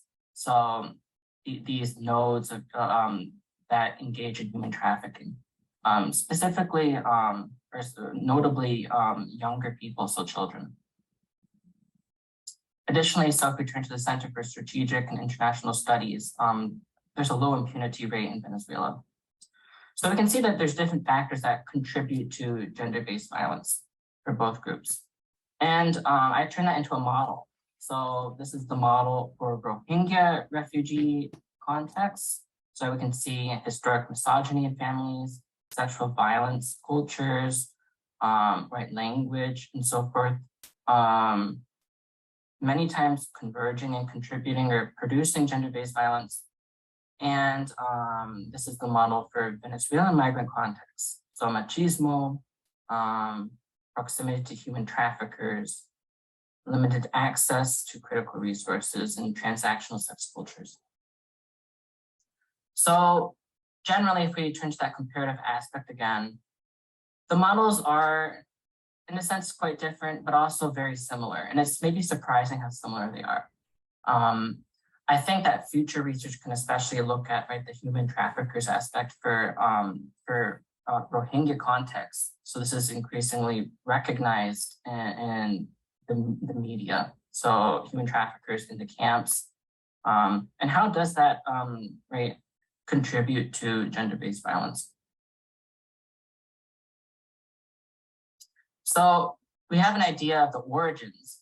We can also ask, why does gender-based violence persist?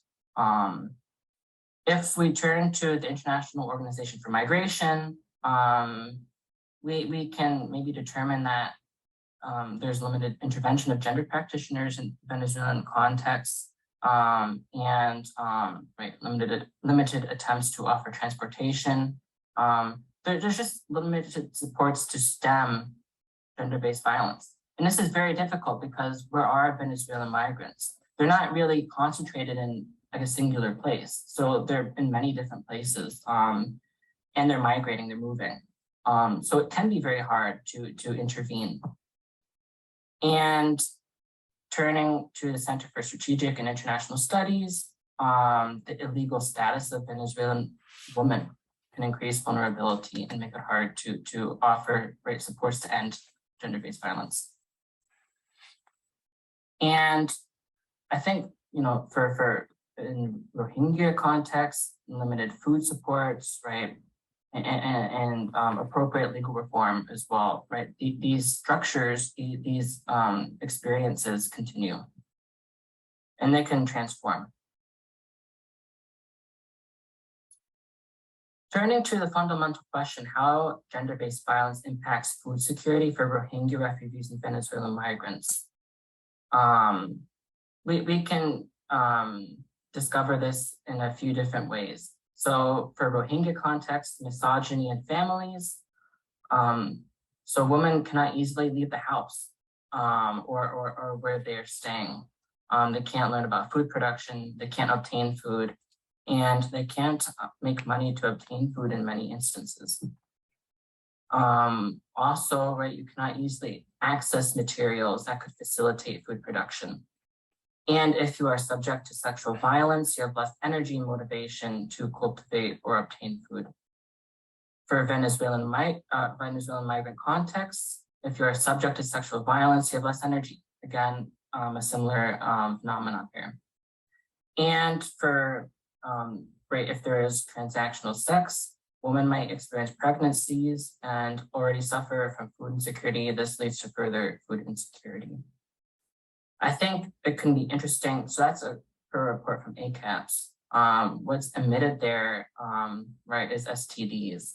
So you have to deal with STDs and then also try to find a way to achieve food security while you're migrating or in a very vulnerable context, right, it's very hard. So turning to that comparative aspect again, there's differences yet similarities. And it is interesting, I want to reiterate how similar right, these cases can be. So lingering misogyny bolsters elements that frustrate food security for both groups and so forth. I think that we can use different strategies to stem gender-based violence, even though, as I noted before, it is very hard. If we are to turn to Rohingya contexts, I think we can try to find ways to help build new femininities that center the self-reliance, and men recognize that and appreciate that. So right, that can mean women are socially, I don't want to say expected, but it's like seen as okay, right? So women can participate in skills development and psychosocial supports projects, receive cash grants for income generating activities, and so forth. So there's less barriers to achieve food security. I think the difficulty, right? So if there's still a lack of supplementary food, and there's also lockdowns, we saw that this was a barrier, right? To some of these strategies were being implemented, but the lockdowns made it a little hard. So right, this is a possibility, and I think the same could maybe be said for the Venezuelan migrant context. And so another one could be that women can liaise with external non-Rohingya groups, and this is actually being implemented a little bit as well. So Bangladeshi women often have different technologies to produce food, and they can maybe share these tools. And also women are receiving e-vouchers, right, from NGOs, and right, that helps. I think also what is critical here is fostering novel masculinities. So new kinds of men. I think that can be looked at further in subsequent research. And I think also this is critical, just bolstering food sources at different points of migration from the get-go. So right, the global north has tons of food and has tons of food that is wasted. We can distribute this food. We kind of have an understanding of where, right, say for the Venezuelan migrant context, where they are. So how we can distribute food in these lines. I think also too, we should avoid the practices of, some Christian missionaries who offer food under specific circumstances. So, right, we'll give you water if you watch a 3-hour film about Jesus. So there shouldn't really be qualifications like that. So, right, overall, maybe different similarities here. We can involve diverse practitioners, right, depending on the context. We can help reconstruct genders, so femininities and masculinities, make them more progressive. and distribute food at appropriate points. So to conclude, I'm a little over. There are diverse origins of gender-based violence. Gender-based violence impacts food insecurity. I think we need more comparative literature focusing on gender-based violence, food security, Rohingya refugees, and Venezuelan migrants, and the gender dimension more broadly. The good news is it seems to be emerging, but it's still lacking. I think also we can be inclusive of interdisciplinary interpretations and solutions. So this is my bibliography.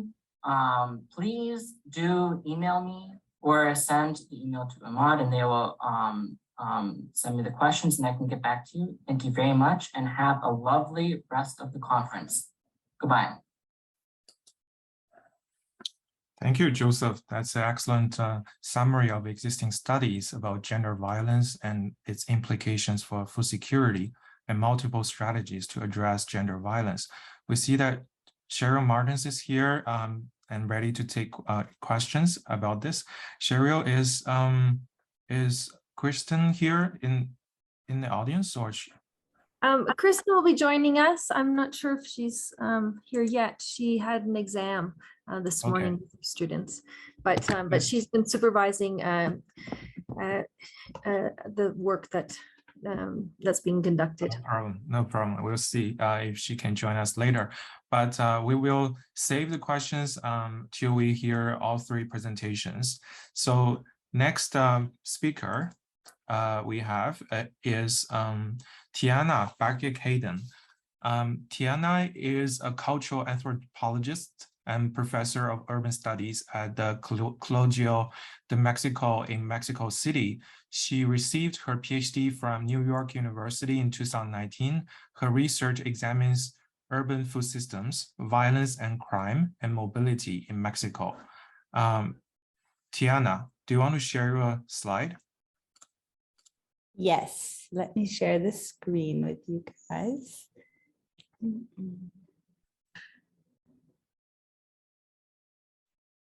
Just one sec.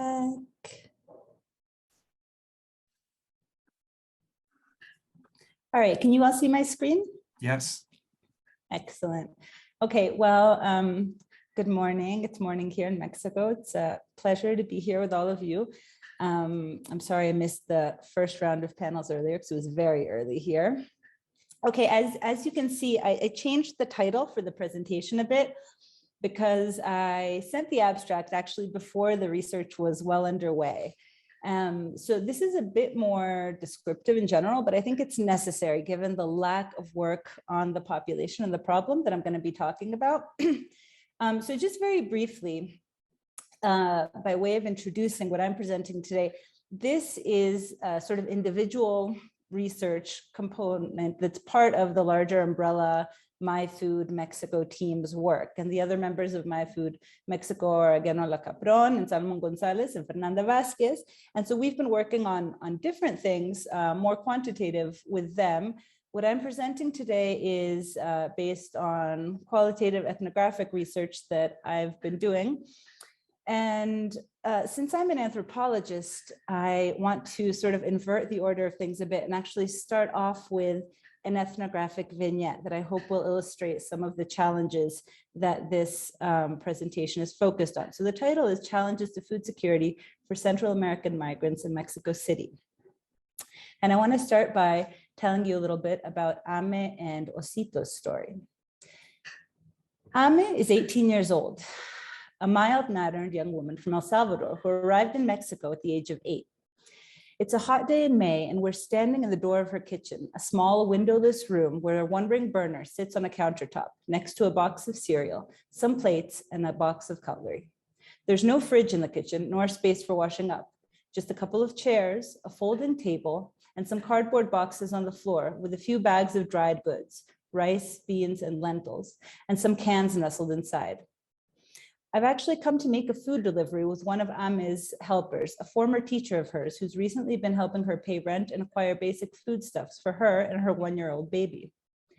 There's a strange, dense stench that fills the room, and it dawns on me that it's coming from a pile of black garbage bags that are stacked up against the wall of the kitchen. It turns out that the bags are full of days, perhaps weeks worth of garbage. Styrofoam takeaway cartons, leftovers, omelet scraps, dirty diapers, and whatever else have become a breeding ground for maggots and a magnet for cockroaches. Ame explains to her teacher that she hasn't had money to pay for garbage to be taken away. In the part of the city where she lives, there's no public waste collection, and the 5 or 10 pesos per bag, which is around 25 to 50 US cents, that the private collectors ask is more than she has or has been willing to spend. Ame's son, Osito, is a smiling child who doesn't have many words yet, but is eager to interact and run around. He brings me an empty bottle coated with the neon red residue of the soft drink that sits half empty on the floor. Ame looks a bit guilty as I pick up the bottle and says she hasn't had money to buy milk that week. Even if she had, an open box of milk would quickly spoil in the warm weather. And buying individually packed Tetra Pak servings of milk is very costly. I open one of the liter-sized milk bottles that we've brought and fill Osito's bottle, realizing that the size of the boxes we brought assumed the existence of the fridge, and there is none. He guzzles it eagerly, points to a ball, and brings it to me. We spend the next several hours there with Ame and Osito, interviewing her. We play with the baby, go grocery shopping in the market below, and leave some fresh produce with her. Over the following week, Ame sends me photos of everything she eats and her son eats via WhatsApp. She's remarkably diligent. Good morning, this is breakfast, she writes, sending a photo of some heart-shaped chocolates. My boyfriend gave them to me. A photo of pasta coated with creamy sauce next to corn tortillas and a glass of milk shows up for dinner. During this week, they eat regularly, thanks in part to the food and money that her former teacher brought her, as well as gifts from her boyfriend. There have been other occasions, though, where they have had no food, where meals are skipped, although she's quick to say that Osito always eats. This week, however, there are 3 meals a day, plus snacks. On one occasion, there's chicken, but for the most part, Ame and Osito eat pasta, eggs, corn tortillas, plus food they purchase outside of the home, pizza, a sandwich, potato chips, cookies, and other snacks. Not once did the dry goods I saw on her kitchen floor appear in the photos, nor the fruits or vegetables we left in her home.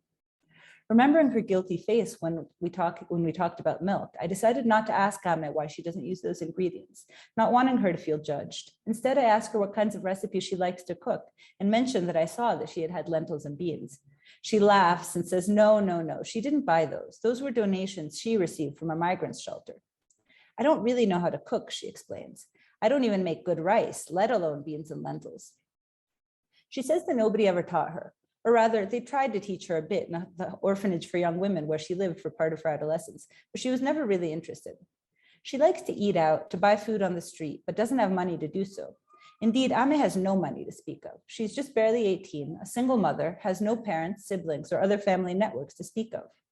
When she's on her last leg and there's no money for food or housing, she reaches out to the migrant shelter where she spent stints of time over the years. Sometimes, as this week, her former teacher too. Ame would like to buy food out more often, but that takes money. She would like to work, but she can't. The neighborhood where she lives in the dusty and flat outskirts of Mexico City doesn't have public daycares. Moreover, even if she moved, Osito can't be registered for daycare because he still lacks a formal birth certificate, despite having been born in a public hospital. The reason, apparently, is that Ame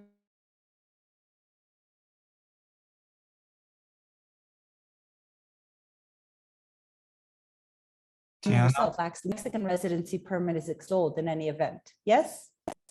Can you hear me? Sorry, your audio was cut off just for a few seconds. It's fine now. Yeah. Okay. I'll just backtrack and say the reason that she can't register her son for school is that she herself lacks valid identifying documents. Her Mexican residency permit expired before the baby was born, and she doesn't have a passport from El Salvador, where she hasn't been since she was 8 years old in any event. She has no family with whom she's in touch in El Salvador, and nobody in Mexico. Were Ame a Mexican citizen, she would qualify for assistance from the government in the form of social assistance programs and cash transfers, but she's currently in limbo. Although her status as a minor refugee from El Salvador gave her residency in Mexico, her expired document, for all practical purposes, stripped her of the benefits and rights that such a status might have conferred. While not technically undocumented, Ame and her son, who should rightfully be a Mexican citizen by birth, live in a state of partial citizenship and incomplete documentation. While Ame's case is particularly dire compared to the other migrant households with whom I conducted research over the past several months, it exemplifies several factors that recurred in most or all of the other homes, and which directly or indirectly contribute to limiting food security. In the first place, and perhaps most importantly, incomplete documentation is a pervasive experience even of settled, in quotation, and I'll talk about this a bit more, residents. Even for those who have valid, unexpired permanent residency, as was the case for all of the other households, there were always certain documents that they were missing that made everyday bureaucratic transactions incomplete and complicated their access to basic services and resources. Secondly, both objectively and subjectively, migrants in Mexico City are often isolated, lacking kin, social, and national networks that can help them access resources. So in the rest of the presentation, I'll talk a bit more about the form that these two conditions of isolation and incomplete documentation take in shaping the lives of migrants every day, and the way that this impacts their food insecurity and their food practices. But let me just take a couple of steps back and explain the context and the problem of the research.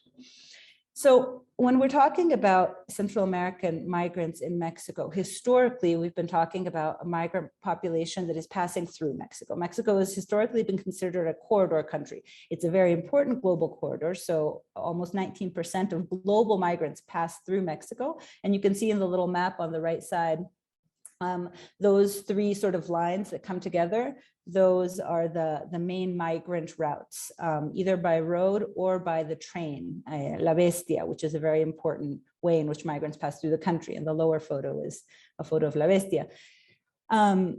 So the most important countries in terms of transnational migration are the Golden Triangle, that is Honduras, Guatemala, and El Salvador. Those alone represent 300,000 to 400,000 migrants a year per transit. However, this sort of traditional conception of Mexico as a transit country is changing. It's transforming from corridor to destination. There's a few reasons for this. One of the reasons is that the militarization, deterrent at the US border, which is where the majority of those migrants are headed, has actually disincentivized certain migrants from continuing to the United States. Another reason has to do with increasingly precarious conditions in terms of economic conditions, but also violence in Central America that's compelling a lot of people to flee. So because of these and other factors, Mexico is increasingly becoming a destination country.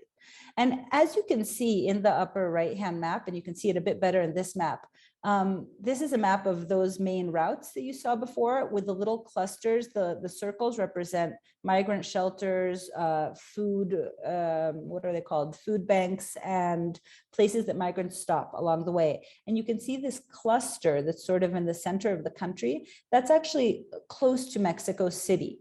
So this is one of the reasons that Mexico City itself is becoming increasingly an attractive place for migrants to settle. Historically, the vast majority of migrants have been found on the northern and southern border of the country. Increasingly, we're seeing migrants settling in Mexico City.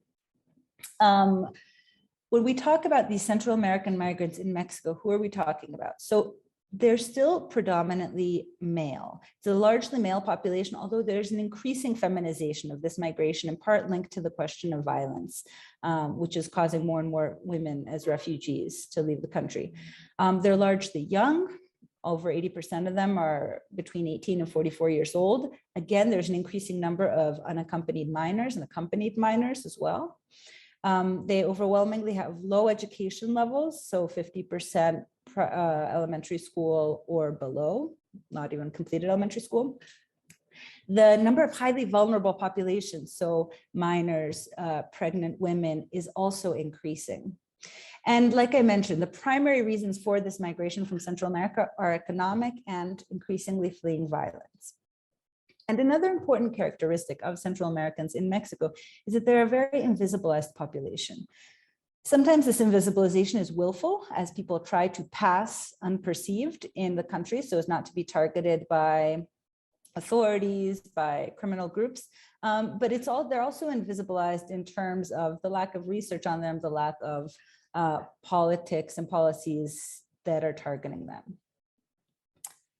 Now, the knowledge gaps that this research that I'm embarking on here and that the larger group in Mexico is concerned with is addressing is that while there is a lot of research on Central Americans passing through Mexico, and to some extent the border regions. There's virtually nothing existing on Central Americans who have settled in Mexico City and other non-border areas.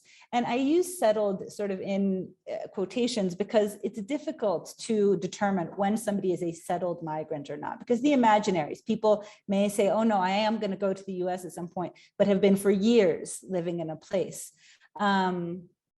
For the purposes of this research, I considered as settled anybody who's living in Mexico City in a non-shelter context. So who is renting or staying in, a place.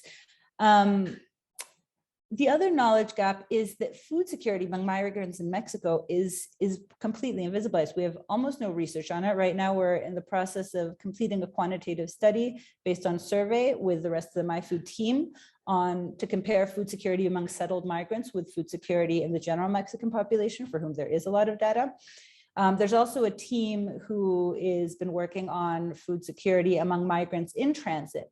But in particular, among migrants in Mexico, we know quite little about their food security. So that's what this question that I'm asking, what challenges do Central American migrants face in terms of food security in Mexico City addresses? Very briefly, like I mentioned, I'm an anthropologist, so my approach is primarily ethnographic. I did research over the last 3 months with 5 households in both shelters and homes. In shelters to get a broader context, since all of the migrants who were settled at some point passed through a shelter, right? I conducted interviews and life histories, and with 4 of the 5 household photo food diaries as well, where I asked them to take pictures of everything they ate during the several days or a week and send it to me via WhatsApp. And then we had a follow-up discussion of that. The definition of food security I'm using is sort of the classic FAO one. And I just want to highlight that this sort of latter part of the definition, when all people at all times have physical economic access to sufficient, safe, and nutritious foods that meet their dietary needs and food preferences. I want to also emphasize the food preferences part, because it's very important, especially when thinking about migrant food experiences, to recognize that our conception or definition of what is food is something that's very culturally determined. And so changing from one cultural context to another has effects, right? Not only in terms of the calories that we have access to, but also in terms of what can actually be considered legible and legitimate as a meal, as food. So I'm really interested also in the sort of symbolic dimensions and subjective experiences of food security. The Mexico City context, where we're actually, I think it's important to situate these migrants in terms of the broader food security context. Food security in Mexico City is estimated to be at more than 60% of the population. Now here that's including, both mild, moderate, and severe food security, but it's still a significant percentage. Mexico City is a highly fragmented, unequal urban space. There are many marginalized areas in the map on the lower right-hand side. You can see the darkest colors are the areas that have the lowest social development in, what are they called, metrics. And those are the areas where migrants tend to settle, right? And migrants tend to settle, going back to the invisibilization point, in these marginalized areas, but not necessarily in cluster or enclave formation. We don't have ethnic enclaves. We don't have migrant clusters, as we do in many cities, as we see in many of the other cities that colleagues in MiFOOD have been doing research on. And that's an important point that I'll talk about a bit more. This is a very quick rundown of the households that I did research with, where you can see the sort of main person, their age, their country of origin, the household members, how long they've been in Mexico, and what their migration status is. For just purely logistical reasons, and this is how ethnographic research is, I didn't meet anybody from Guatemala who I could do household research with. But again, I think that these, I think that the arguments that I'll be making are probably quite applicable to these populations. But again, the research is just starting. So first, very briefly, what do migrants, Central American migrants, eat in Mexico City? Here you can see some of the photos from the food diaries, and I know they're very tiny. It's just to give you a sense of sort of what I was working with.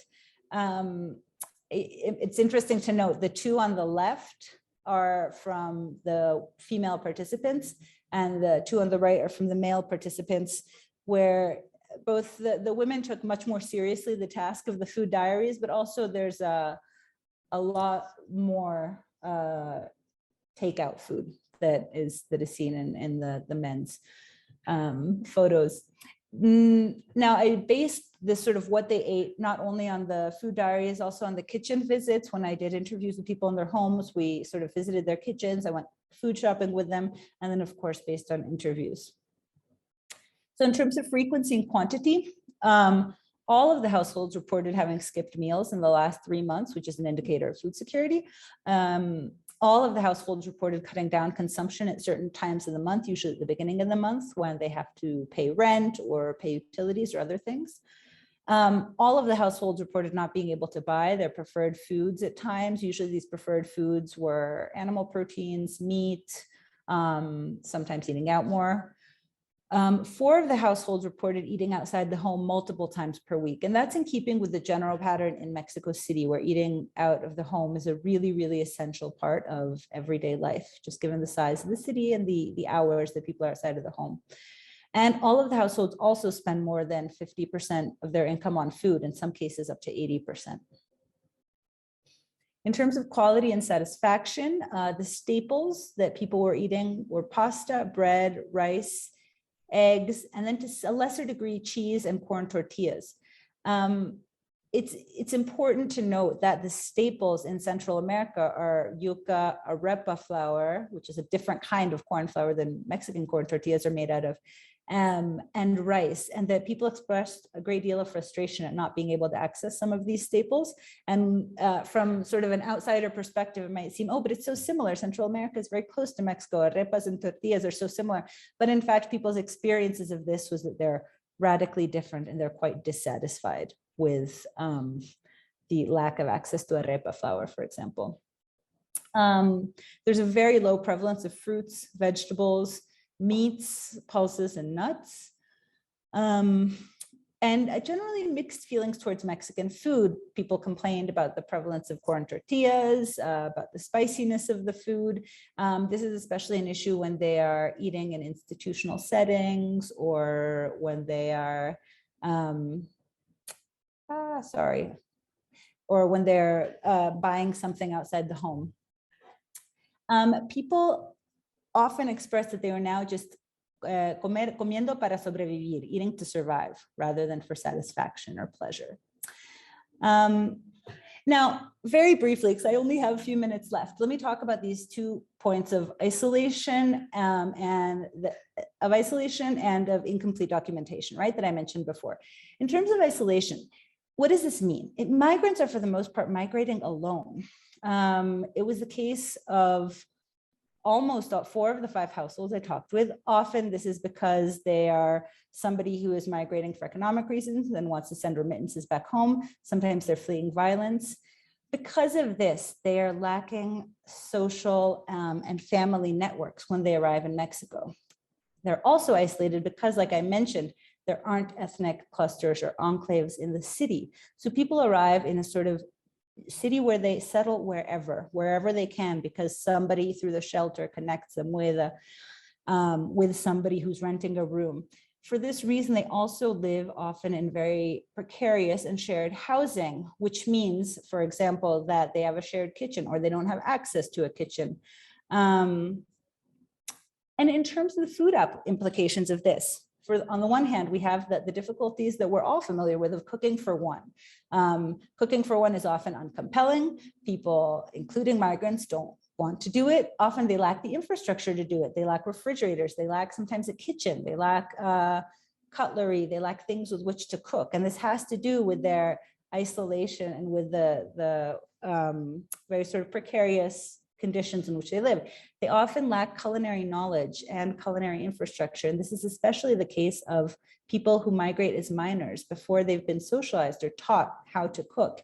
It's also often the case for single men who are a significant portion of the migrant population, that they weren't the ones that were responsible for cooking in their home countries. They didn't learn how to cook. And a really important point here is that shelters, migrant shelters, provide one of the only sources and networks of community and food that migrants have. And I feel like the importance of shelters can't be overstated. They're sort of the only community that people often have, and they often refer to them as family. Now, in terms of incomplete documentation, this is often due to the fact that migrants, especially those who are fleeing violence, have to flee without their documents. They have to leave very quickly. They get threatened. They say you have 24 hours in which to join this gang, or, you know, we're going to kill you, which was the case with two of the people, of Ryan and Jorge, that I worked with. They had to literally pack a backpack and leave.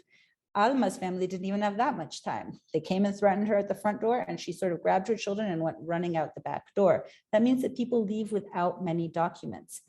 Now, when they're able to get, and most of them don't have passports when they leave, when they get to Mexico, if they do get residency based on refugee status, which was the case with all of the families I worked with, that residency card itself is insufficient to get jobs, to open a bank account, to get a driver's license. Many jobs now only pay through direct deposit and bank accounts. So we can see that that sort of inadequate documentation, even if they're technically legal residents in Mexico, they still don't have the documents that are necessary to earn money, to thrive, right? And in terms of the food documentation, obviously this severely limits their job options, their educational opportunities. They can't register for school or some work without a passport. They can't access social welfare programs and assistance that are available to citizens.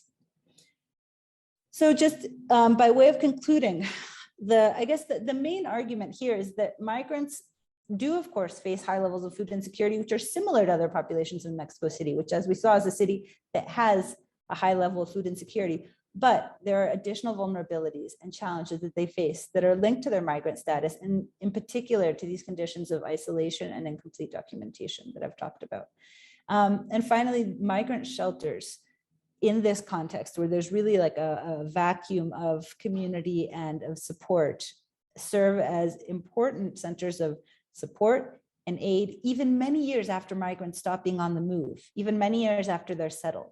They're often sort of the only thing standing between having no food and having something, even if, as we saw in the case of IIMAD, sometimes it's things that migrants don't know how to cook with or don't want to cook with.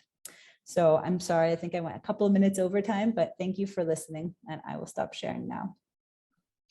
Thank you, Tiana. That is excellent. I think you shared some fascinating stories about migrants' experience in Mexico, and it's very interesting to learn about their challenges, especially incomplete documentation and also the isolation. So I'm pretty sure we will have some interesting discussion later on those issues. Now let's move on to the last speaker of this session, Zach Ahmed. Zach is a PhD candidate in the Global Governance Program at the Balsillie School of International Affairs, where he focuses his research on the South-South migration and food insecurity nexus. He is currently working on two projects that assess Somali migrant households' food security situation in Nairobi, and another project on the household food security of refugees from Somali in the Kitchener-Waterloo region, where Balsillie School is located.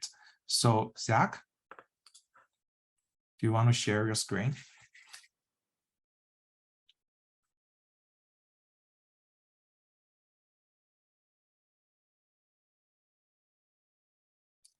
Over to you, Zach, but you have to unmute, yeah. Great. Yeah, thank you, Danger. Can everybody hear my voice properly on the screen? Yes. All is good. Thank you, Jenjong, for the introduction. As mentioned, my name is Zach Ahmed, and I'm PhD candidate at Balsillie School of International Affairs.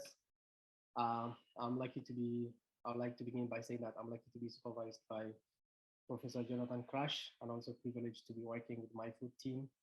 I also count myself lucky to be situated at Balsillie and be able to take advantage of world-class resources and faculty and networks such as IMRC. I will be presenting some of the preliminary findings of study that we are currently finalizing, which assesses Somali migrants' household food security situations in Nairobi, Kenya, in line with MiFOOD's overall objective, the overarching goal of this study is to design a high impact and knowledge mobilization research with an agenda focused on the often overlooked interactions between migration and food security in sub-Saharan Africa. For context, Kenya continues to host over 500,000 registered migrants that include refugees, economic migrants, asylum seekers. According to UNHCR, 54% of registered refugees and asylum seekers in Kenya are from Somalia. Most of them are settled in Kenya following the fall of Somali central government in 1991. However, this number could be underestimated as there exist Somali refugees and asylum seekers who are not formally registered but tend to blend within and among the local Somali population. This is because of the prolonged refugee status in Kenya's designated refugee camps, namely Dadaab and Kakuma refugee camps based in remote northern Kenya, which often result in social, legal, economic, and political marginalization. As a result, Somali migrants who flee from Somalia due to protracted conflict, drought, and famine either bypass or leave the camps altogether and move to Nairobi in search of better education and economic opportunities. Once they settle in Nairobi, the Somali migrants often forego the little support and assistance they could get in camps. Although Kenya's Refugee Acts of 2006 provide a legal framework for urban refugees, lack of implementation exposes these refugees to deal with precarious mobility and restricted rights, which perpetuate cycle of victimization and harassment by authorities, which often with no legal protection. In light of these challenges, mainstream academic and policy focus has rightly been about the security deficiencies in governing refugees, national security, and refugee settlements, and possibilities for integration for urban refugees. However, despite patchwork of emerging literature on Somali migrants' livelihoods in Nairobi, where informal economy is currently flourishing, and the subsequent transformation of Isli, a densely populated neighborhood and Somali-dominated commercial hub, which is actually nicknamed Little Mogadishu, little research consideration has been made about the nature and consequences of Somali migrant settlements in Nairobi for food security. To fill this research gap, our research aims to gain a holistic understanding of whether there is a reciprocal link or a reinforcing feedback loop between migration and food security in Somali migrants, with the hope of making an invaluable contribution to the research expertise on the understudied yet critical issue of South-South migration and food security nexus. The overall aim of our study is to evaluate and understand the food security dynamics of Somali migrants' household in Nairobi through specific research objectives, which include examining the demographic and socioeconomic characteristics of Somali migrants, determining the food sourcing and provisioning patterns of Somali households in Nairobi, assessing the level of food security, and analyzing demographic and social factors that determine the food security among Somali migrants in Nairobi, examining migrants' histories, livelihood sources, and also finally to examine the impact of COVID-19 on the economic conditions and food security situations. The case study we conducted was conducted in July and August this past year. The study was carried out in Nairobi's Isli's administrative and residential neighborhood, where Somali migrants have historically been known to settle once they arrive in Nairobi. Data was collected through mixed research methodologies, a quantitative household survey, qualitative in-depth household interviews, and key informant interviews. For the sample size, we had a total of 318 quantitative household questionnaires were sampled randomly for the study. In addition, the study also conducted 30 qualitative in-depth interviews and 5 key informants. Just for context, 3 or 7 out of 318 respondents answered the questions, where were you born from? And the results are as follows. 268 of the 317 respondents indicated that they were born in Somalia. Therefore, I based my analysis for this project based on these particular variables.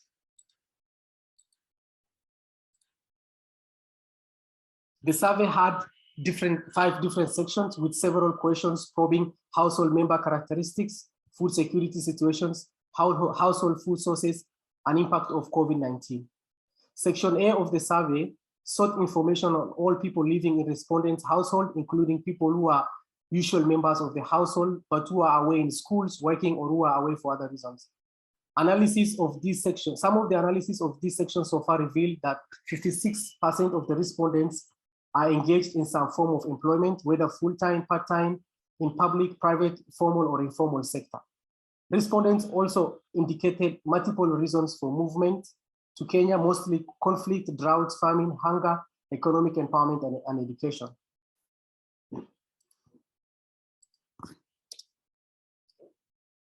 The second section of the survey sought information on the household types, structure, income, and expenditure.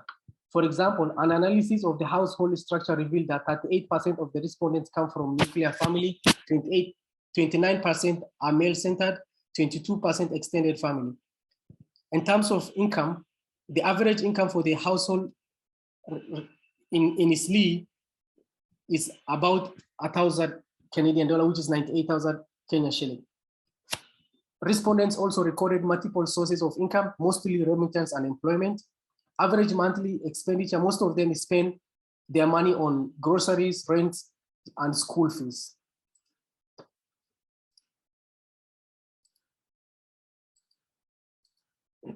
The third section of our survey sought information on household food security situation. We asked respondents questions based on household food security scales, household dietary diversity score, months of adequate household provisioning, and experience of food security or food price change. And then some of the analysis of this section indicate a higher level of household food security. Most of the Somali respondents initially recorded that they regularly consume, there's available resources, and they have different variety of food and higher diversity score. This is one of the photos that I took when I was doing some of the qualitative interviews. A normal household, Somali household in Eastleigh, where they usually consume lunch, for example, rice, beans, chicken, indicating higher diversity and variety of food. The fourth section sought information on the household food sources.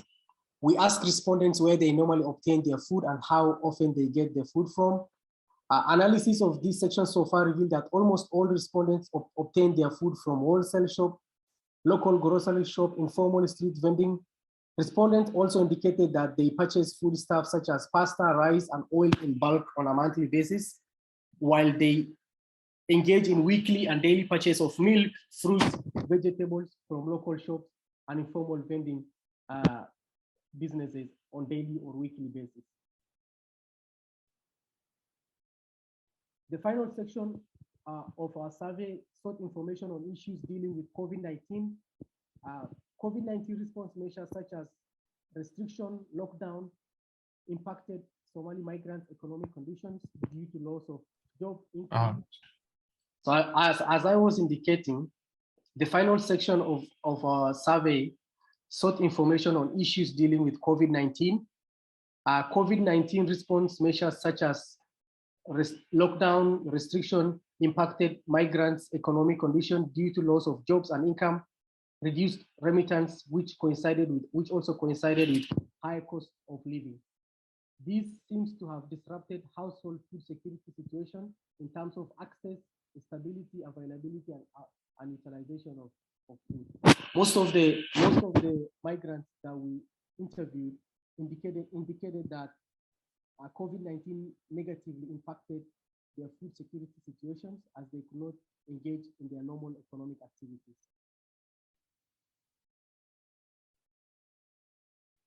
Some of the challenges that refugees that we interviewed faced include protracted refugee status and slow processes of integration that are inhibiting their ability to fully realize their potential. The refugees also indicated that the legal precarity they face exposes them to issues such as ethnic profiling and extortion by public officials. Some of the major challenges they face is that refugees cannot freely move from camps to urban centers in search of jobs or medical attention. One of the respondents that I interviewed indicated that, I quote, "I'm a registered refugee in Kakuma refugee camp, where I used to get food assistance from an NGO, but I had to come to Nairobi in search of medicine for my only child who is very sick. I cannot transfer my refugee status to Nairobi. I'm a single mother and I have to take care of my son. Therefore, I cannot work. I have to rely on well-wishers for food and shelter." So this means that once refugees go to refugee camp, when they move from Nairobi, from Somalia, and they come to Kenya, and once they are registered in refugee camps, they find it very difficult to move to Nairobi and work freely or even seek medical attention. In conclusion, even though we cannot make a comprehensive conclusion yet, as we are still finalizing the data analysis, however, examining the food security dynamics of Somali migrants in Nairobi so far revealed the links between South-South migration, with later leading to better food security for migrants' population and related outcomes. Despite the challenges of COVID-19, legal precarity, and prolonged refugee status, migration has net positive effects on food security situation for most of the Somali migrants in Nairobi. The finding indicates high level of food security and higher dietary diversity. This finding can be attributed to both remittance migrants receive from families abroad in countries such as Canada and USA, but also socio-economic endeavors of Somali migrants in Nairobi that allow them to gain regular source of income that make access to diverse and sufficient food readily available. Somali migrants also seems to play critical role in both formal and informal food economies, especially along key stages of food supply chain, production, not production, but supply and consumption. It's very visible within the neighborhood of Isli. This implies that the engagement in food economies also have positive impact for food security, not for themselves, but also for local economy. However, migration and food sits, by interviewing a couple of key informants, we are able to find out that migration and food system governance, there's a bottleneck between migration and food system governance. There's an existing dichotomy between governance of migration and food system, which kind of seems to inhibit migrants' role within the larger food system.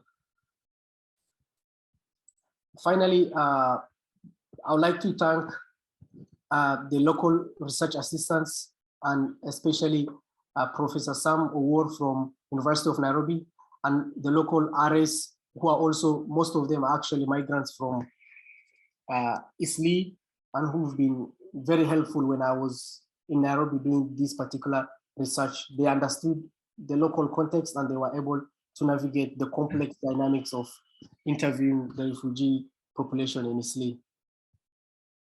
So, thank you.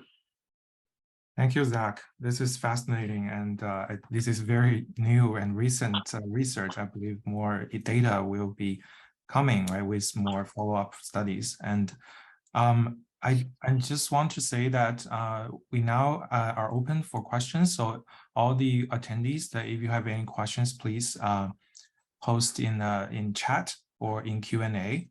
We're happy to address the questions.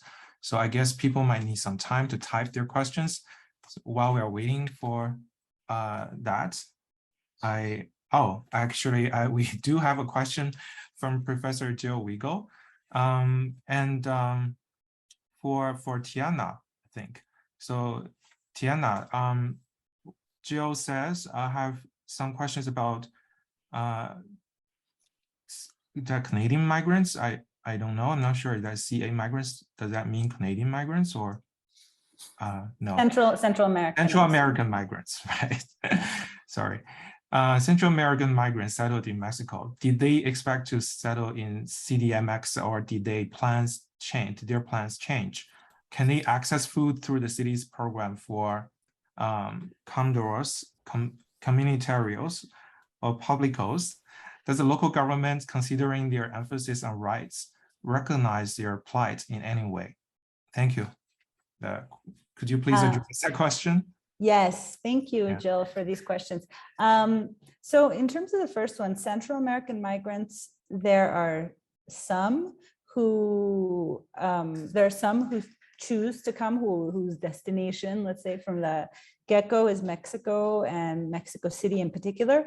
The most recent findings from the Redodem research network suggest that something like, I think 28% of Central American migrants now declare Mexico to be their destination country. There's not specific data on what percentage are aiming for Mexico City in particular. But my sense is, from speaking to migrants in shelters and from the 5 families who I talked about in the presentation today, is that oftentimes it's not, they change plans mid-trip, because just keep in mind that the trip from Central America to the United States, which is what most people are aiming for, is weeks long generally, in very precarious conditions. People face a lot of violence on the way in Mexico itself. Violence from organized crime, kidnapping of migrants is very common. 2 of the 5 families that I spoke with had faced kidnapping. Almost all of them had faced some sort of robbery, extortion along the way. And so that means that people often change their plans. People are also deterred at the US border, turned back. I think 4 of the 5 households I worked with had actually tried to make it to the US and crossed in and got deported, sometimes jailed before. And so they then choose Mexico City. So change of plans generally. And in terms of accessing food through the comedores comunitarios y públicos, yes. And in fact, the comedores are part of the Redodem network, and they're part of how the little data that we have about Central American migrants in Mexico comes in part from the comedores and the shelters. So they do have access to those. As you know, probably, Jill, there aren't that many comedores though. So it's not a solution. There should be many more, in fact. And the local government, right, local government is, on paper, it's a sanctuary city, welcomes migrants. Mexico in general as a country historically sort of prides itself on being a migrant receiving country. A lot of scholars who work on migration have pointed out that this is very much contradicted by actual policies of militarization and lack of attention and support for migrants. So, I mean, yes, on paper, and certainly there's some, it's somewhat hospitable, but in practice, migrants are, like I mentioned, quite isolated and quite invisibilized, and that means that they're not serviced. Thank you, Tiana. We have a question for Zach. Zach, could you please tell us more details about the dichotomy you found between food system governance and migration governance? It's an interesting question. Thank you, Cheryl. Yeah, thank you, Cheryl, for the question. This is a question that requires further investigation. However, when I was interviewing some of the key informants who are dealing with either migration or food security issues, there is always seems to be a dichotomy between the two, in the sense that there's little consideration for the migration governance and food system migration and food system as a cross-cutting issues, and they are viewed as silos. So the compartmentalization of these both issues tends to ignore the links between migration and food security. So, for example, these international NGOs and local actors that are dealing with migration rarely pay attention to migrants' food security situation. Most of the issues that they look at seems to be the issues of integration, the issues of security situations, even if it's like food security, but it's a patchwork, it's like food donation here and there. But at the same time, the food system governance in general, and this is the case for Nairobi, often tend to marginalize not only migrants, but also informal food economy or informal food system actors within the informal food economy, which most migrants tend to operate in due to their lack of legal rights or their lack of documentation to legally work within the formal food system. So there is that dichotomy between the two, which seems to be lost, as opposed to like cross-cutting issues between food system and migration governance. So maybe proper policy coherence in future to our research might be able to, the in-depth research will reveal these dichotomies more, hopefully. I hope I answered that question, Sharon. Thank you, Zach. Thank you. I think just to follow up on that, so we have a question from Sujata. I know that you mentioned that migrants, Somali migrants, experience a high level of security. So Sujata's question is about which countries do these migrants receive remittances from? Thank you, Sujata. So due to space and time limitation, I haven't put the countries where most of these migrants receive remittance from, but we have a question where we ask migrants where they receive most of their remittance. And the top three seems to be the first one, USA, Canada, and UK, and other European countries. In the case of Africa, when we probe the migrants in Nairobi, they say that within the African countries, Somalis in South Africa seems to be the one remitting in the context of Africa. Thank you. And Cheryl has another question for three of the presenters, actually, all of us. And so about the wider security concern and violence, it seems to be a thread that come through in the work of our panelists today. So she was asking what theoretical work panelists are finding useful to analyze the issue of security concerns and violence. Tiana, do you want to? Yeah, I can speak to this briefly. I actually think that it's an area that there's very little research on and that more research is needed. Just the other day, I saw the Michael Fakhri, the US or the UN Special Rapporteur on Food Security issued a job posting for somebody to help them put together a report on the relationship between conflict situations and food security. And my sense, because my dissertation actually dealt with the effects of violence and insecurity on the food system, but more, not so much in terms of consumption, but in terms of food systems governance and distribution. And I found very little existing research on it. I found useful some of the work from criminology on food fraud and crime in the food system, which actually sort of debunks the more normative ideas about what food fraud is and who the actors are, can be useful. There's, I think, now some work coming out, for example, Central America and Mexico. But I mean, in general, I think it's a very important topic that needs to be researched more. We're talking about there's lack of attention to the research on migration on the one hand and food security on the other. And I really think that the research on conflict and situations of violence on the one hand and food security is another sort of major research gap and nexus where we could turn our attention. But I do have like a sort of specific list, Cheryl, if you want to email me, because it's something that I've been looking at over the years that I can share with you. Yeah, thank you. Zach, do you want to say something about that, about the issue of theories? Yeah. Yeah, I think I also hold Tiana's sentiment in that regard, especially coming from that region, Somali migrants and Kenya, like being the hub of hosting, like economic hub and regional hub. A lot of the issues going on around that area is mostly conflicts. And so in the case of Somalia, since 1991, there's a protracted conflicts, a vicious cycle of conflicts, and more recently, climate change, droughts, farming that is actually ravaging the region, not only Somalia, but also Kenya itself as a host to most of these refugees.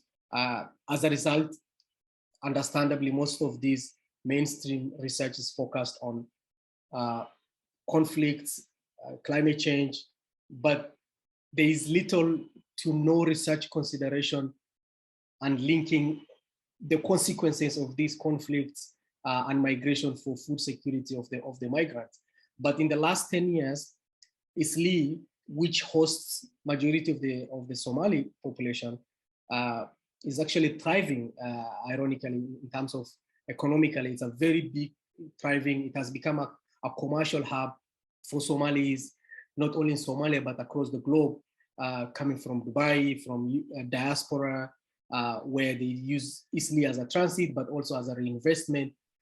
So there are scholars such as Neil Carrier, who is based at Oxford University, who's done an extensive work on emergence of Eastleigh as a commercial hub, which actually generates around 30% of revenue for Nairobi as a city.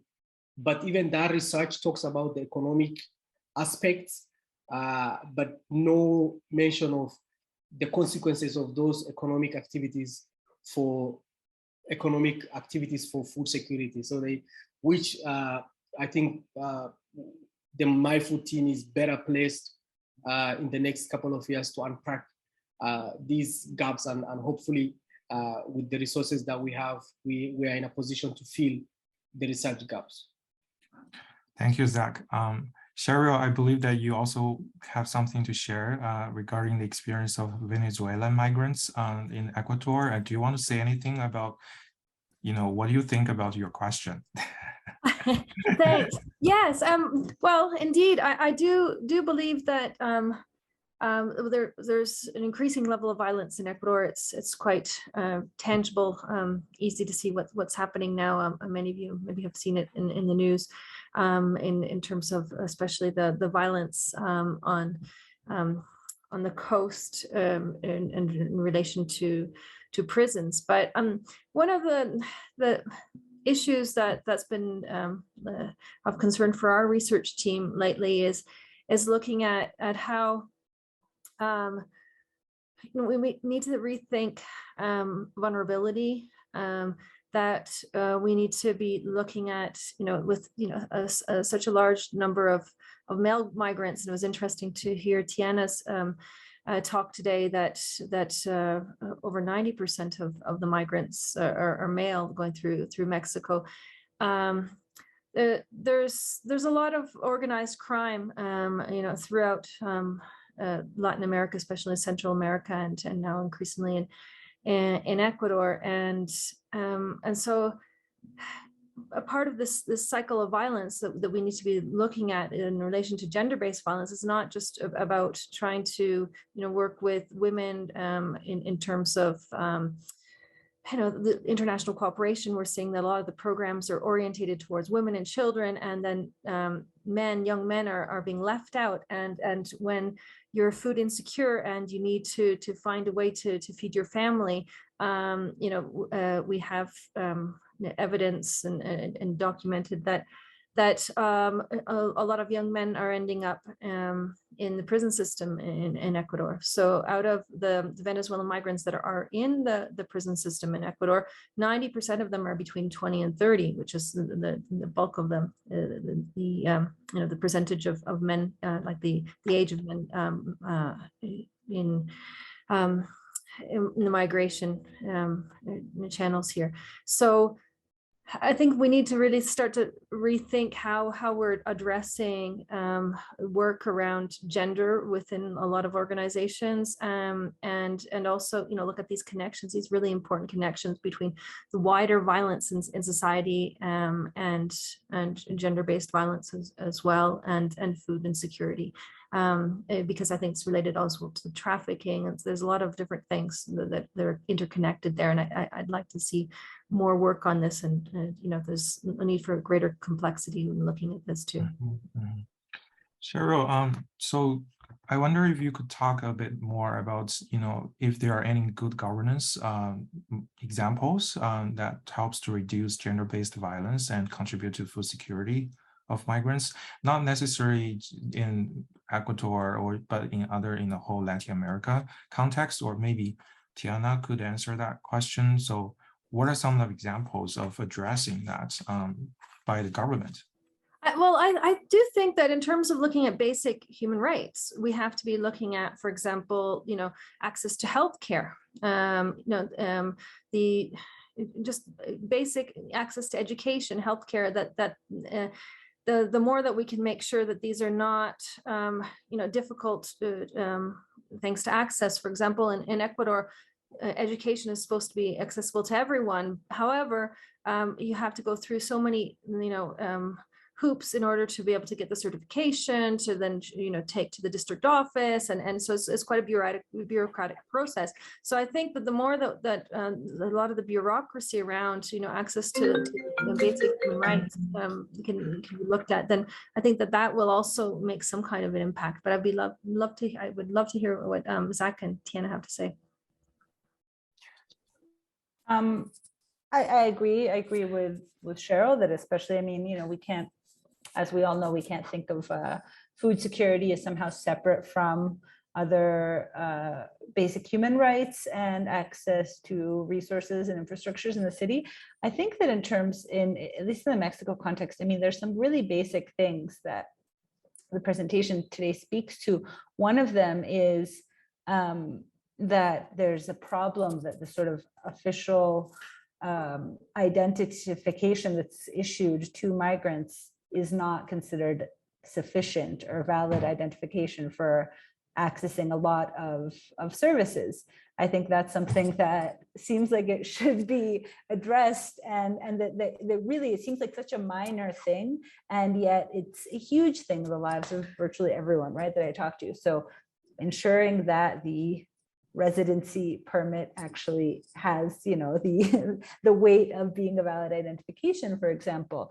I think another really important thing is ensuring that that existing migrant support infrastructures, shelters for the most part, are recognized as more than just places for people who are on the move, and are recognized as sort of pillars of migrant community and well-being, and receive support, because they're doing much more than they're sort of formally recognized as doing. And I think that's a really important first step in this sort of context where there aren't other organizations or agencies addressing this.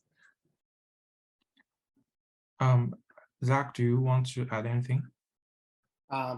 Yeah, maybe I can add one or two things to the conversation. When I was doing the interviews and actually doing like a little bit of a exploratory research within the Balsillie area, there's two things that was very visible for me in terms of gender dimension. One is the role of Somali migrants within the food system, both formal and informal. The formal food system, the big restaurants, so many of them, the big restaurants within Balsillie, big businesses are usually owned by male who are financially well off, and they can get their the permits easily, and they can get the way around the system. So it makes it easy for them to engage in these economic activities. On the other hand, most of the informal food actors, migrants food factors, are predominantly women, and most of them actually on the selling food stuff that they buy in bulk from wholesale and then sell it on the street. And most of them, despite engaging in these activities and contributing positively to the food security situation of their own household, but also to the local population, they face a lot of legal issues in terms of getting the permits. They are always harassed by the officials from the county government, moved from the streets. So they have to adopt an unconventional way of setting up their businesses, such as maybe at night or paying extra money to keep their business going. So it's a challenge that a lot of them have expressed during the interview guides. And so hopefully that some of them actually been there since 1990 or over 10 years, 15 years, and they've had this protracted refugee status, and the lack of integration is kind of inhibiting them to play critical role within the food without being further marginalized. So that, like I say, this is an early stage of analysis, but initial discussion with these informal migrants reveal marginalization of women, double marginalization, if I would say. One, marginalized based on their gender, but also they are marginalized based on their refugee status. Thank you, Zach. That is a very important point. So it seems like in some countries, in some contexts, migrants form clusters and they have access to social network and families. But in some other regions, like what Tiana talked about, there's a lack of cluster and lack of access to family and social ties. So Tiana, do you want to speak a little bit about the reason for that? Is it partly because most of the migrants are on their way to the States and they're not settled for long term? So, or is it because there's a lack of involvement of organizations or grassroots initiatives to address their needs for social and connection? What are some of the reasons for that? So my sense, I mean, I'm really hazarding guesses here, right? Yeah. But my sense is, on the one hand, because this is a relatively new settlement migration, right? And because it's, like I mentioned, many people are migrating by themselves. They're aiming to go to the United States, which is where they have receiving networks. And so if they end up staying in Mexico, there's not necessarily family or regional networks. They're tying them in.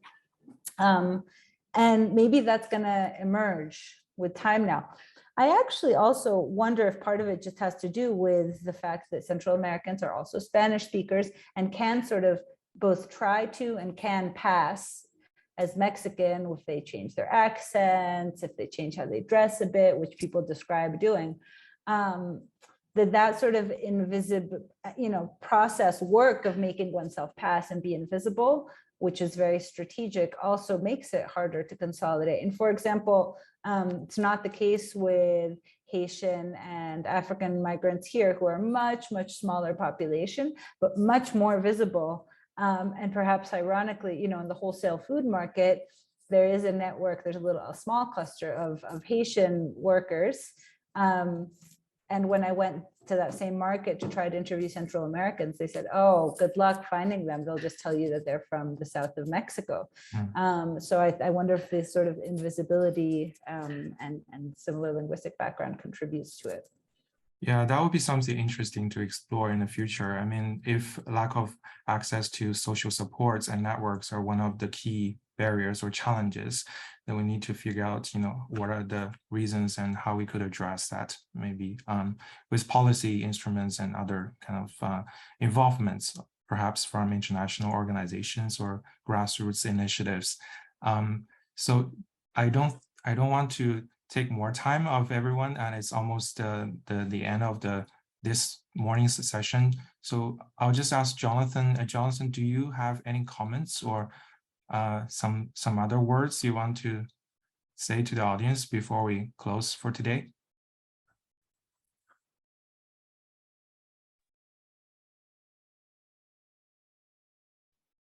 Thanks, Jendro. I don't have anything specific, just to thank all the presenters for some fascinating work, both in terms of reporting what they found, but also in prospective work that they're planning. And both have raised a number of different questions that are really important to discussion of this nexus between migration and food security. So thanks very much to the presenters, and also to Rajan and yourself, Jendro, for sort of ably looking after the discussions. So I guess we're at the end of today, right? And we will meet again at 8:15 tomorrow. Yes, the same time, 8:15. 8:15 Eastern Standard Time, yeah. And we'll resume the discussions then. So thank you. Thank you, everyone, and looking forward to seeing you again tomorrow. Bye.